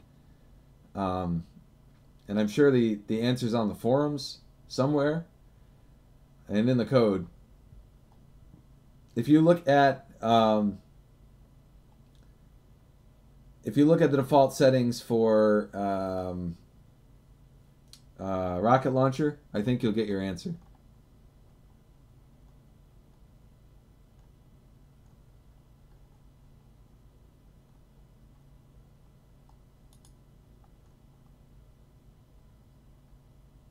The background looks like a Bob Ross painting.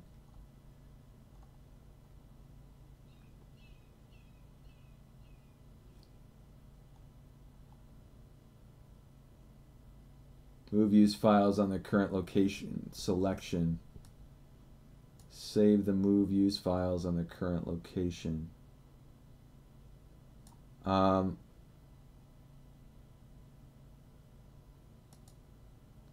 Well, the problem there is it's a different type of interface. So I can't just check the box because you have to select one of the three. So unfortunately, there's not. I get you, but then how do you select it? You know, you get what I'm saying? There's no way to keep the selection and then allow you to change it. Documentation does need some help, yep. Could let plugins have more string processing. That's true, we could.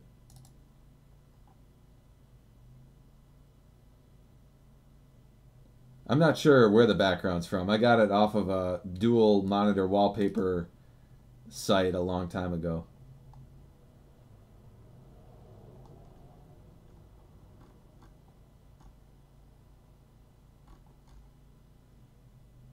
Hey, PC Master. We're working on some stuff off the small things list.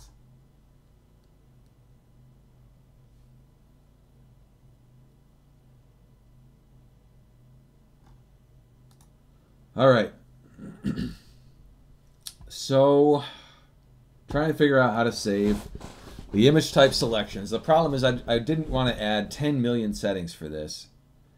So I guess the first question is, how are we populating this list? This is the database data grid view.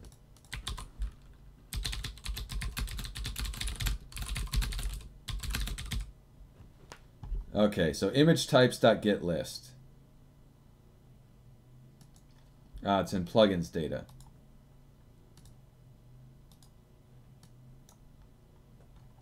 And it's all just a manual list here. So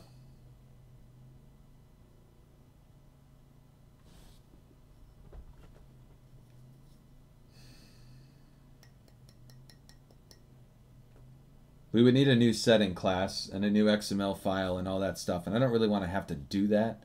I guess what I'm going to do is just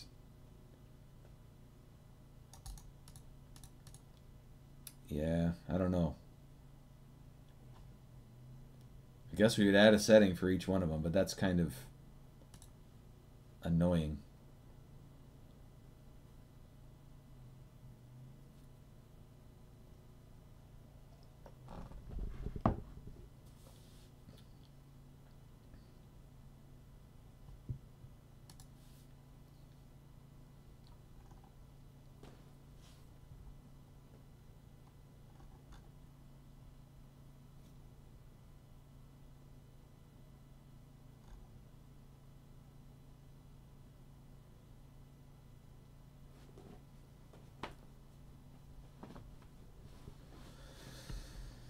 Boo.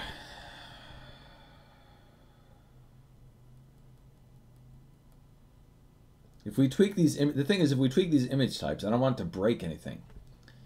So we add a manual setting for everything. This is not ideal.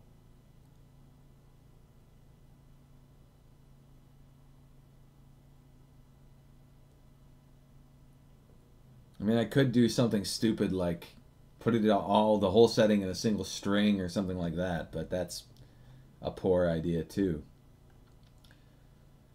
So I don't know.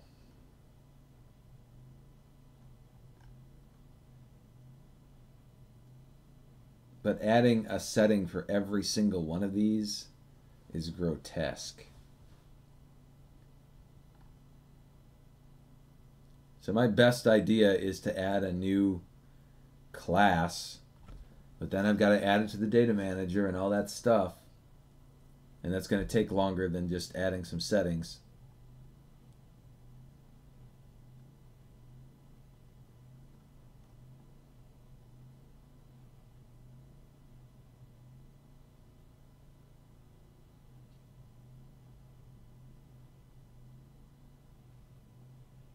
But I should just stop hemming and hawing over here and actually do it. Just get on it. Because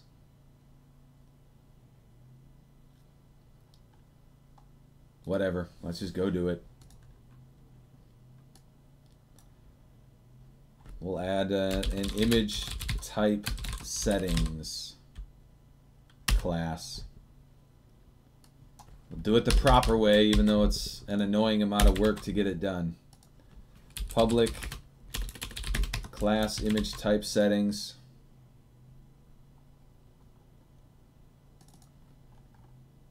It's a data item. What else do we need?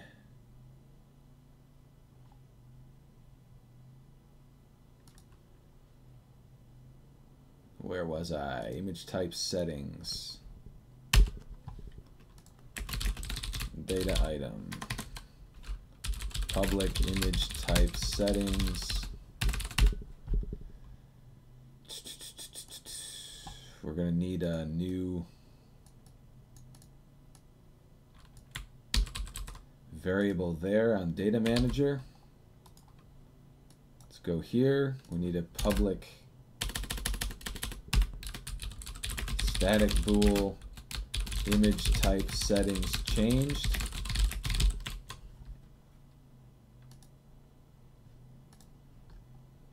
And then we need properties on each of these.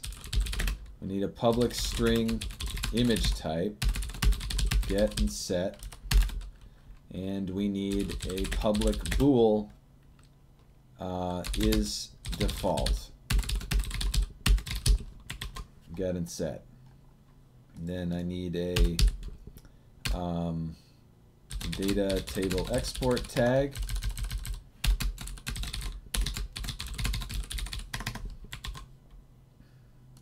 Convert these to a property with a backing field.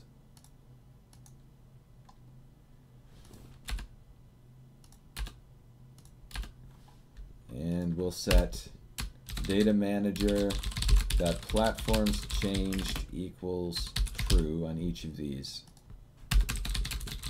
No, not platforms changed, darn it. Image types settings changed.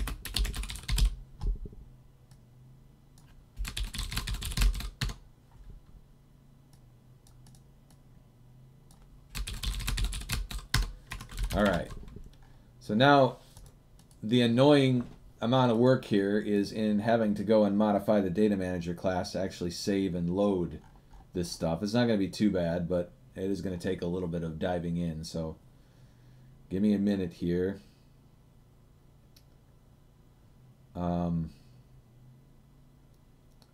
Actually, though, this constructor...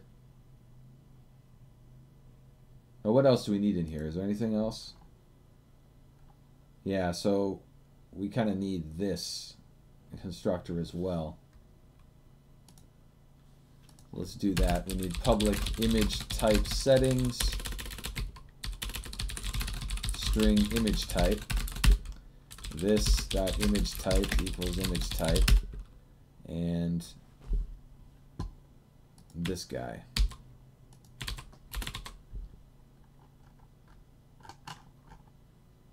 What else do we need? Should probably find a simpler one to go through.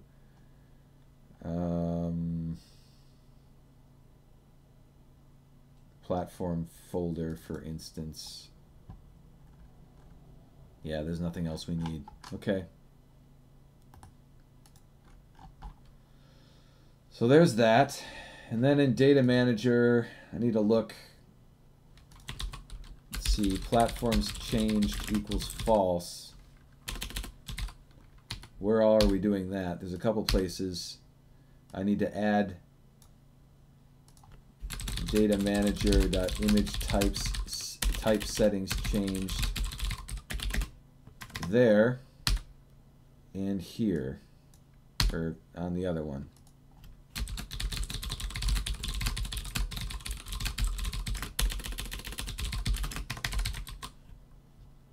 All right. Then, what else do we need to do? Basically, save and load.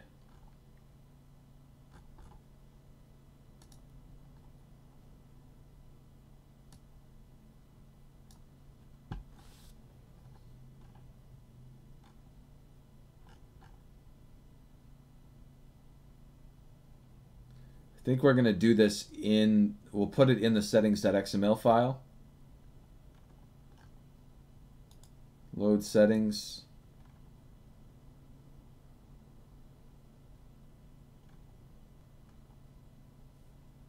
Read the XML. We go through and we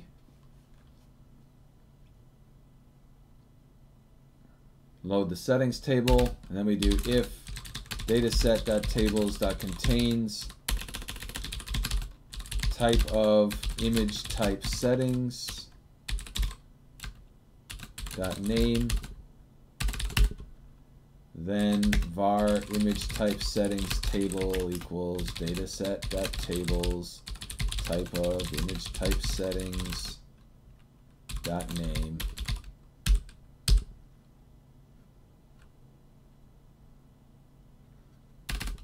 For each data row in image type settings table dot rows.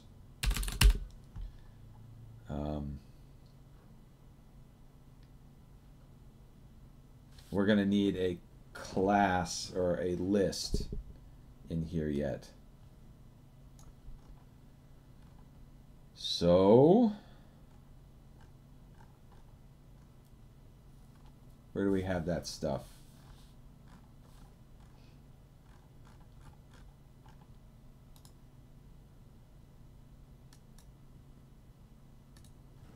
We're going to need a public concurrent dictionary of string image type settings,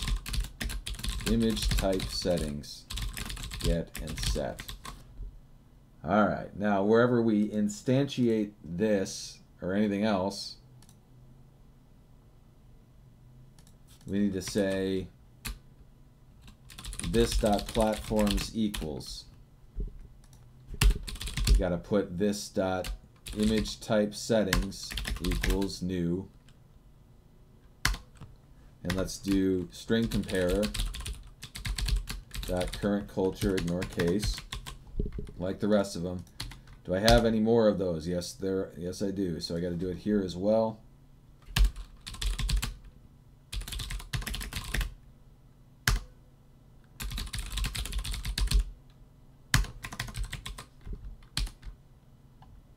Okay, and here.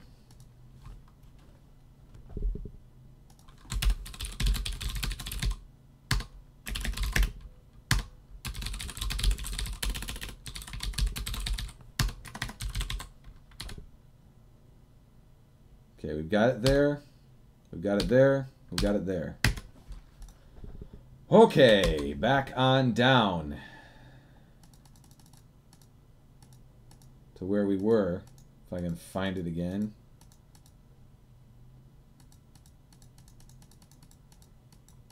Come on.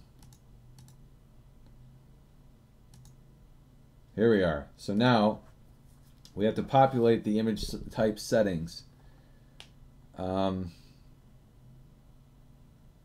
So basically var setting equals new image type settings, no parameters, and then we call setting dot load from data row. Okay. And finally, we say this dot image type settings dot try add the key, which is going to be setting dot image type, and then setting. And in theory, that will load them all.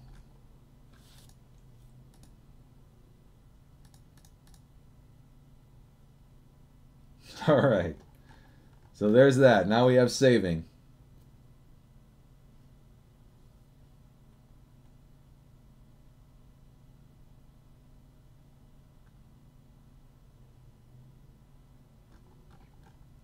Let me catch up on comments here quick.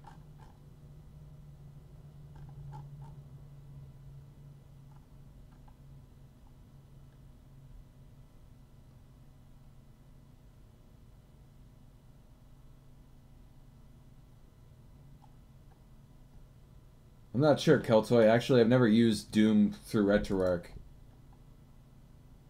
I would just use the actual, you know, what's it called? The modern. There's several modern Doom ports.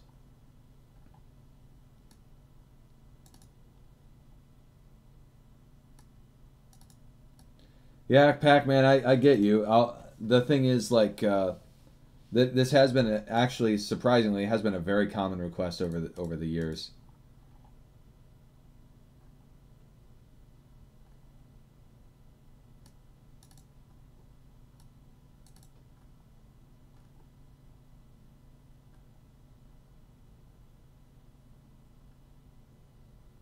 Jade, I will point that out to you. You message me on the forums and I'll look it up for you.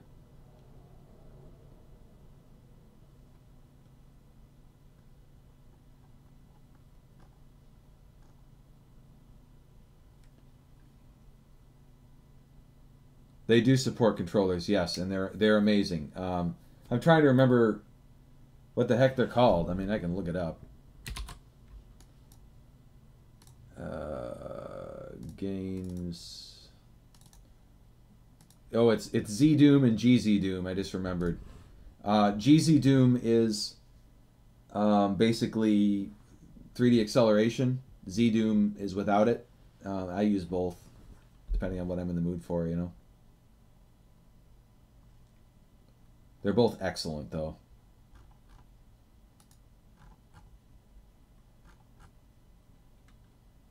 Hey, Death Row.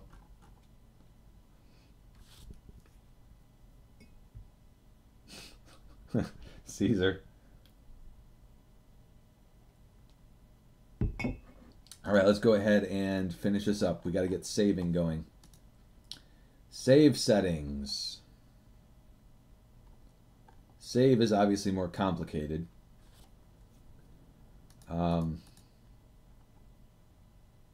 We call save internal is what we end up doing. And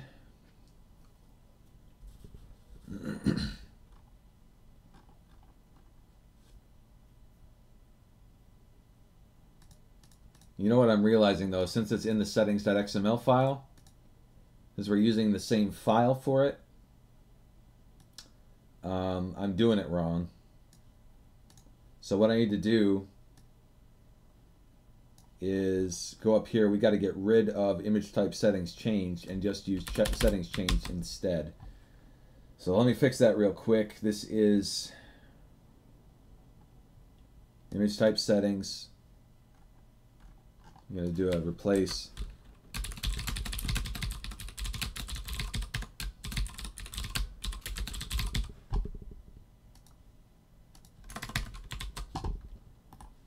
Okay.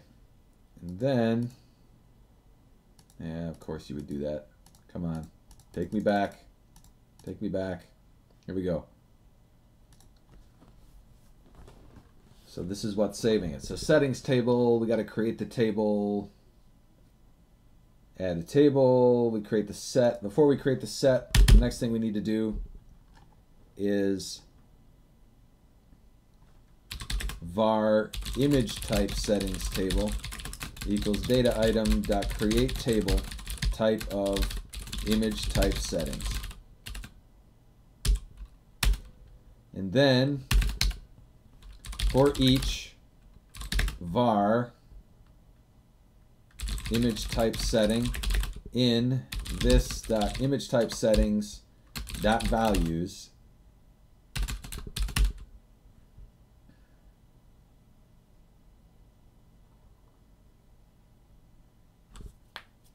I just thought of something I've got to look out for, but anyways, what we want to do is say image type setting dot add to table image type settings table. Okay, and create our set. We set the locale. And then we add the two tables, set.tables.add image type settings table. Then we save it. Now in theory, that gets us where we need to go. We have this down here that I need to get rid of this. And I need to get rid of this. Lastly, when we load our image type settings, we want to make sure that there is an item in there for every single image type on load. And that will make things easier for us when we go in and check the values.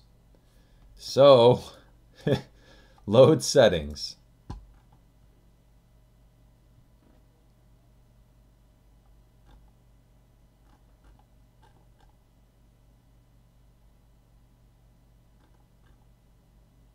Here we are.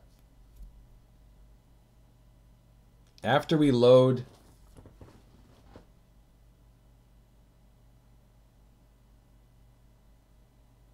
basically, I mean, this is simple. We're going to, so image type, no, not image type settings, I need image type.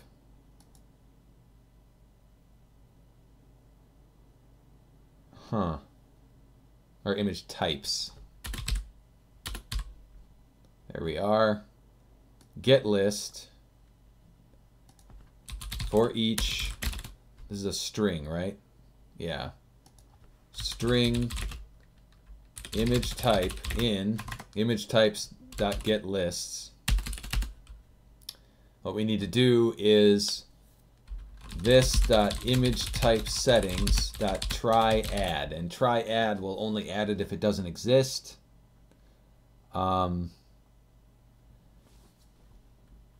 Except I think there might be a better way to do this. Add or update.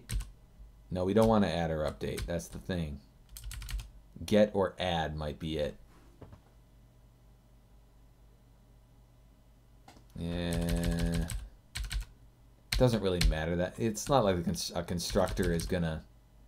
Yeah, we'll use try add. That's fine.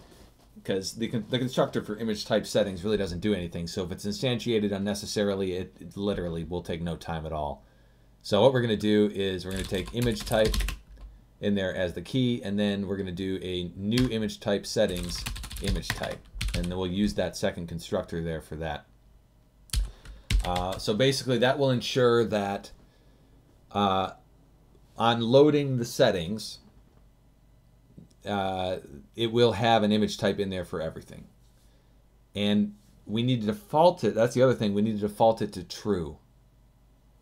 So on that note, let's go to this constructor, this second constructor. We're going to say this.isDefault equals true for that particular constructor. In this case, it's going to be loaded from the XML. In this case, it's a new image type, and we'll default it to true. Okay. So there we are. I'm going to make sure we build, and then the next step after all of this is that we're going to actually implement this in the dialog, which should be fairly simple.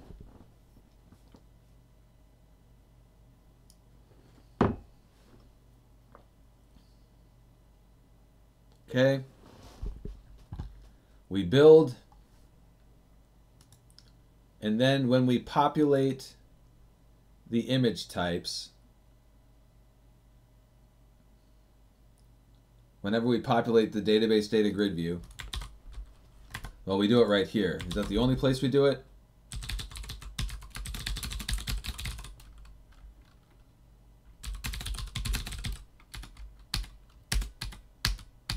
Okay, yeah, that's the only place we do it, is right here. So after we populate it, we want to ultimately set the defaults.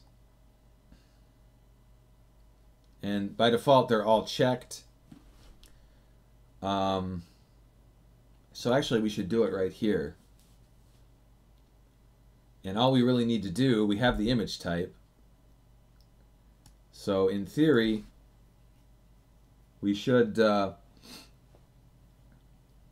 be able to do this. root.datamanager.image type settings image type .is default.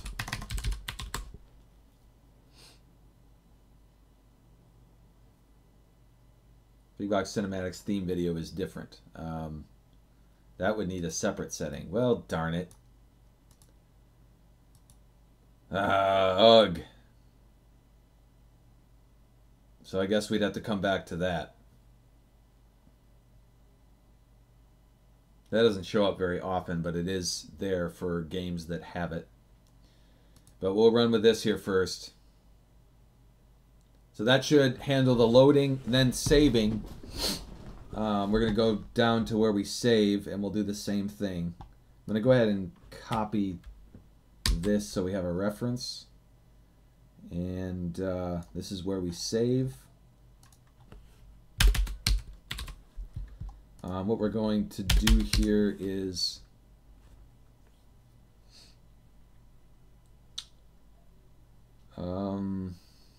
for each var row in this database data grid view rows. Now row, we might need to, yeah, we gotta be explicit here. Data grid view row.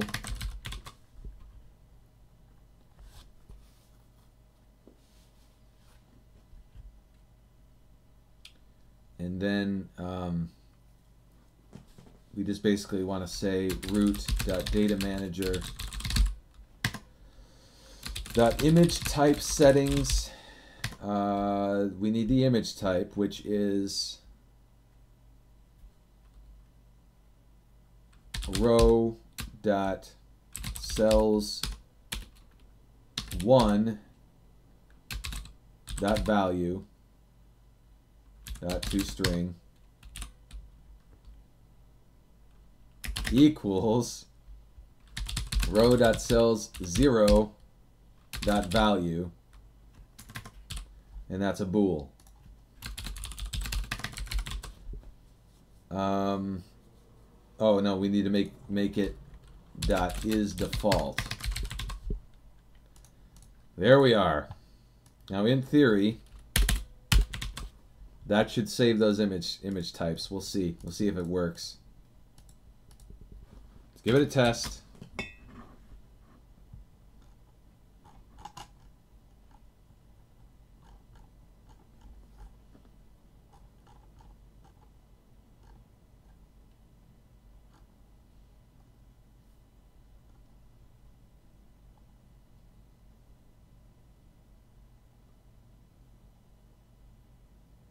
Wall views support the image video view.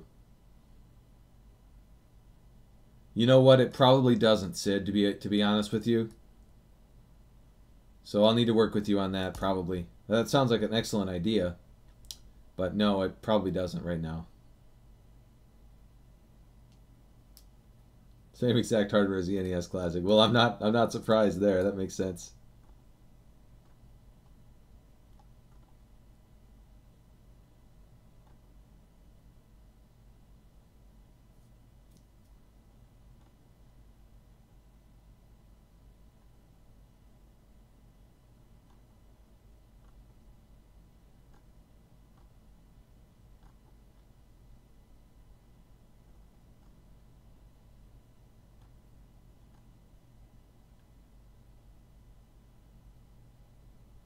Well, yeah, I mean, it's a joke. The whole NES Mini, SNES Mini thing, it's obviously a joke. There's, you're certainly not paying for the hardware. I mean, the hardware is cheap as molasses to produce. There's nothing special about that hardware. There's nothing Nintendo unique about that hardware. It's just an emulated thing on a chip. It's the same kind of deal. It's the same thing as the you know, the Wii Virtual Console and all that stuff. It's they took what was already out there and used it, you know. It's the same kind of thing. That would be really cool, Neil. I've thought about that, although that might be an issue performance-wise. I'm not sure. Ah, glad to hear it, CKP.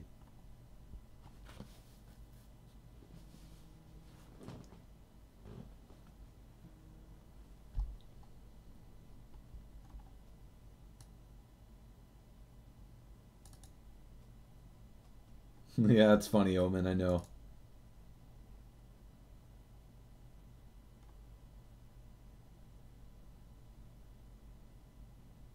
Oh yeah, Jeezy's Doom is amazing. It's very, very cool.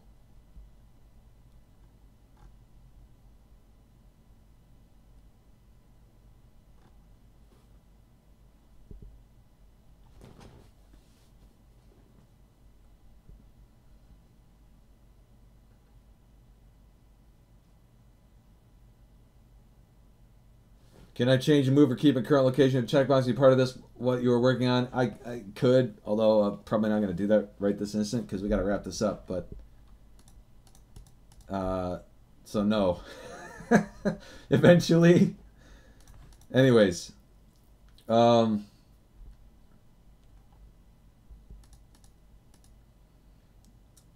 So we got this built.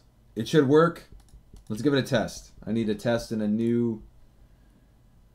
we have our test environment here somewhere. I think it was my new folder 4. We'll go grab the latest stuff. Do it. Replace. Give it a run. And we're going to do another import. Just grab some other NES games.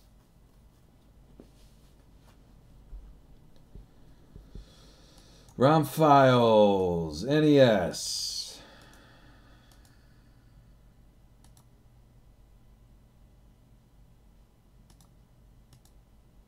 Now, I'm going to select none, and I'm only going to check box back.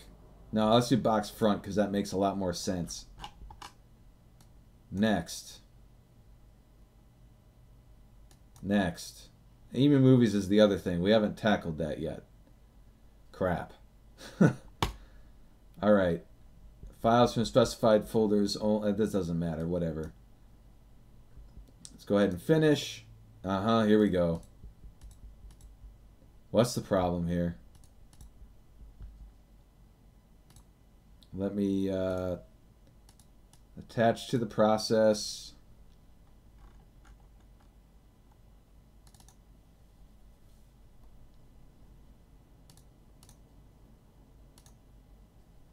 Okay. Row.cells1.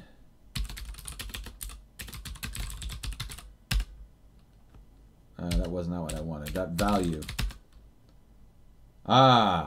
Yes, of course. Okay. That makes perfect sense. So we just need to fix that quick. I can't believe I forgot about that. So basically,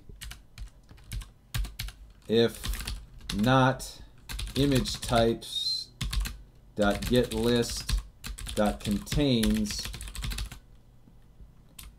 row dot cells. All right. Well, first off, var list equals image types dot image types dot get list. We don't want to do that over and over again. Secondly, string image type equals this guy.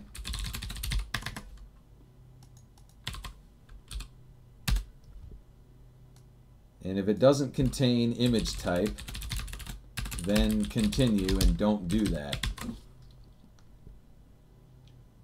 And instead of this, we need if not list. There we have it. That should solve that problem. Rebuild.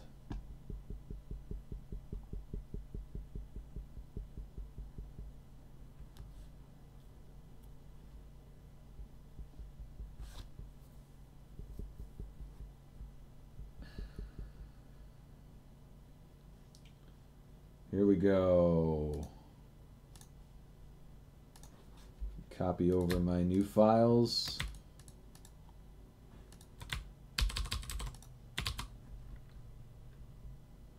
Replace.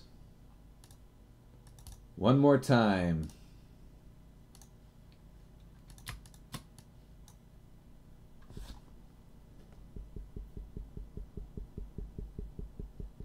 ROM files, Nintendo Entertainment System. Now look, it already saved it and loaded it. You see that? So it's already working. Although it did have an issue saving it because it got down here and crashed on that particular line. But yeah, that proves it's already working. That's good. We need a separate setting for this line though, which is irritating. And then I gotta handle EMU movies.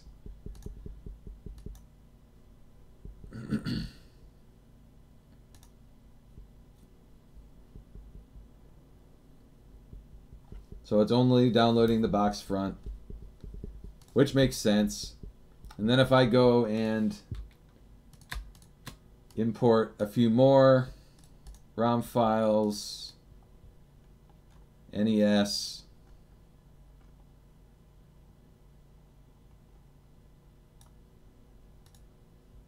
Nestopia. Let's import box back as well.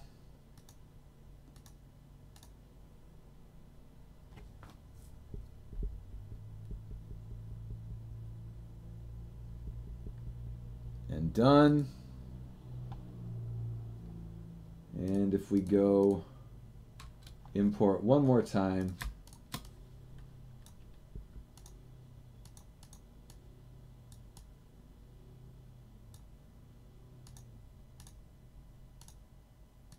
we have box front and box back.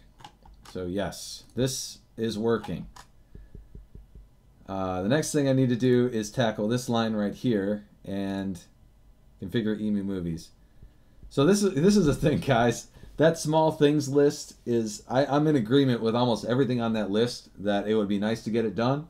But you guys see how something that seems so simple can take hours to get done. So I mean, it's like, so that's why, you know, I can't just get on that list and magically tackle all the small things, because literally everything on the list is not a small thing.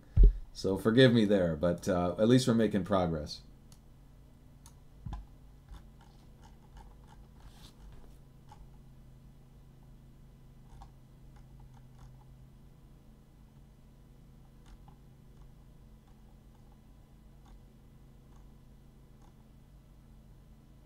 Hi, Mohammed. Thank you, sir.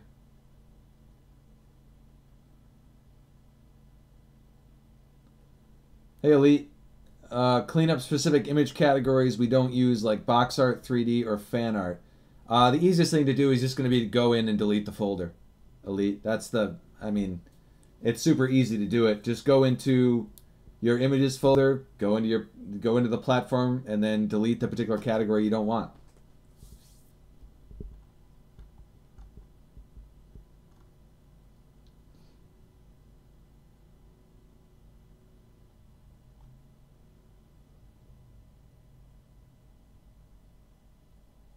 That's an interesting thought, Criven.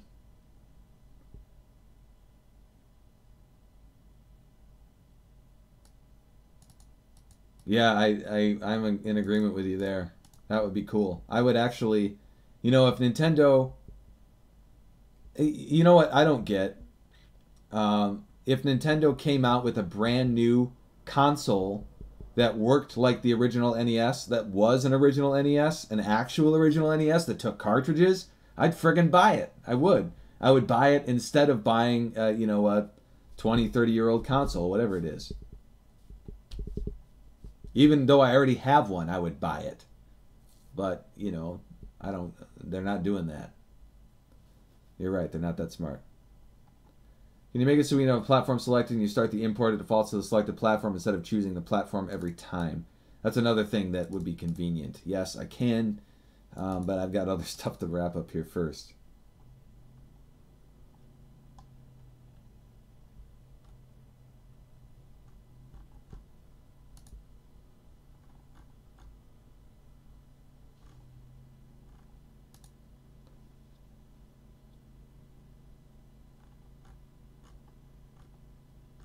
All right. Okay, there's Jade. So we got like 9 minutes here. Let's go ahead and add that setting for that last line, which was Big Box Cinematics theme video. So we need to add a setting for that.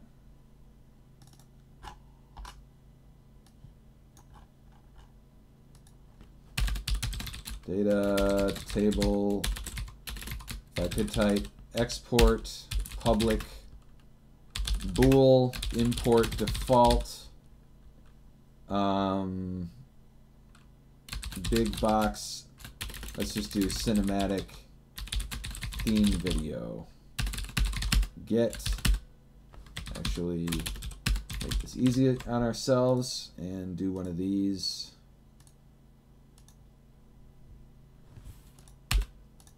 And one of these.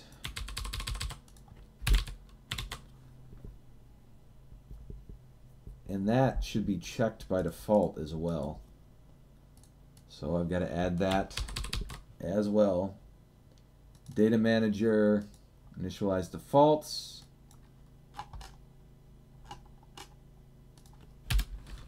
This dot settings dot that equals true. And then when we load our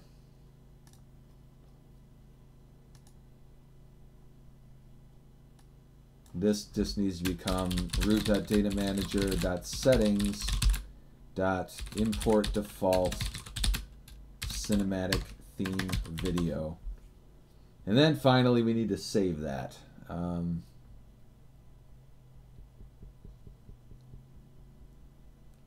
we do that. Where was that? Right here.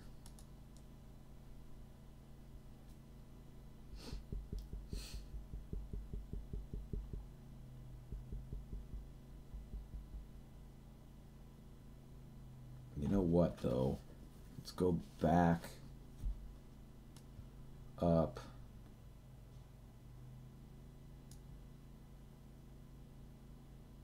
Strings.value big box cinematic theme video.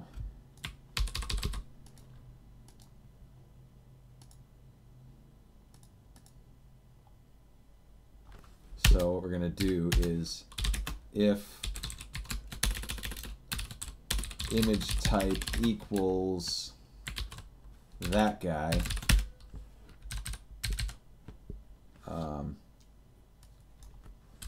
we're going to continue in that case, and we're going to say root.datamanager.settings import default cinematic theme video equals this code right here.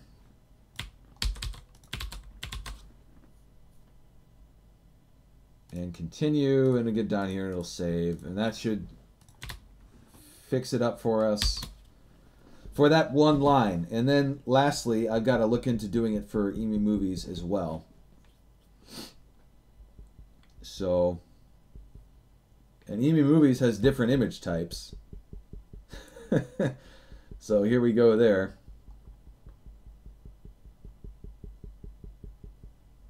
I got to look at how I'm populating that.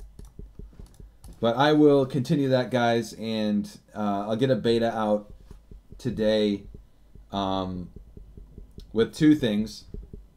First is this particular feature wrapped up, including the EMU movie stuff. And secondly,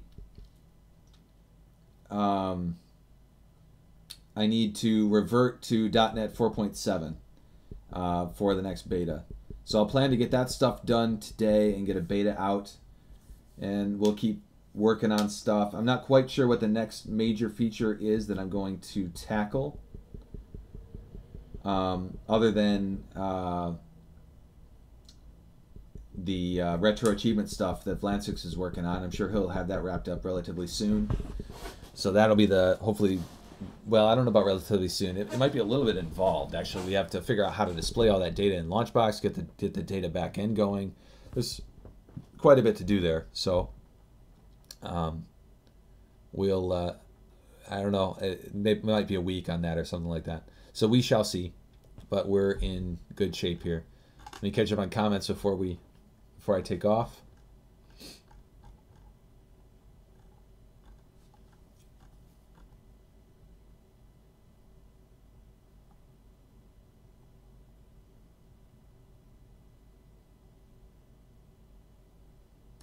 That's a good idea, Neil. I'm with you there. But yeah, obviously I can't do that right this instant.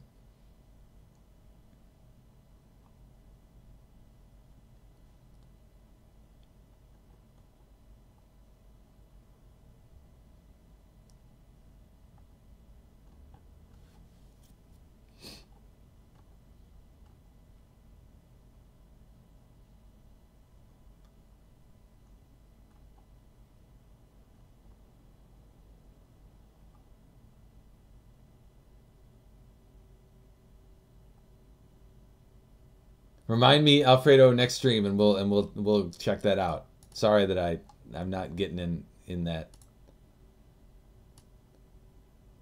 That I have a 0 latency HDMI connection, and that is pretty much it. Yep.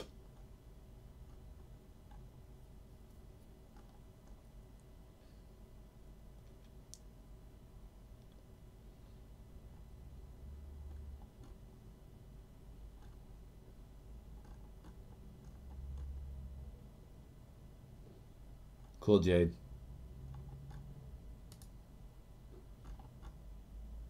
Will retro achievement info be displayed in Big Box 2? I hope so. I'm not quite sure on that, Luke. It depends. Well, I mean, yeah. Eventually, absolutely, because it only makes sense. Will it be there for this immediate version? We'll have to see. Cool. All right, guys. Have a good one. I'll probably see you guys on Tuesday with some Music Box development. And I'll keep everybody updated. We'll get some new betas out, and we'll keep rolling. Have a good one, folks. Thanks for joining.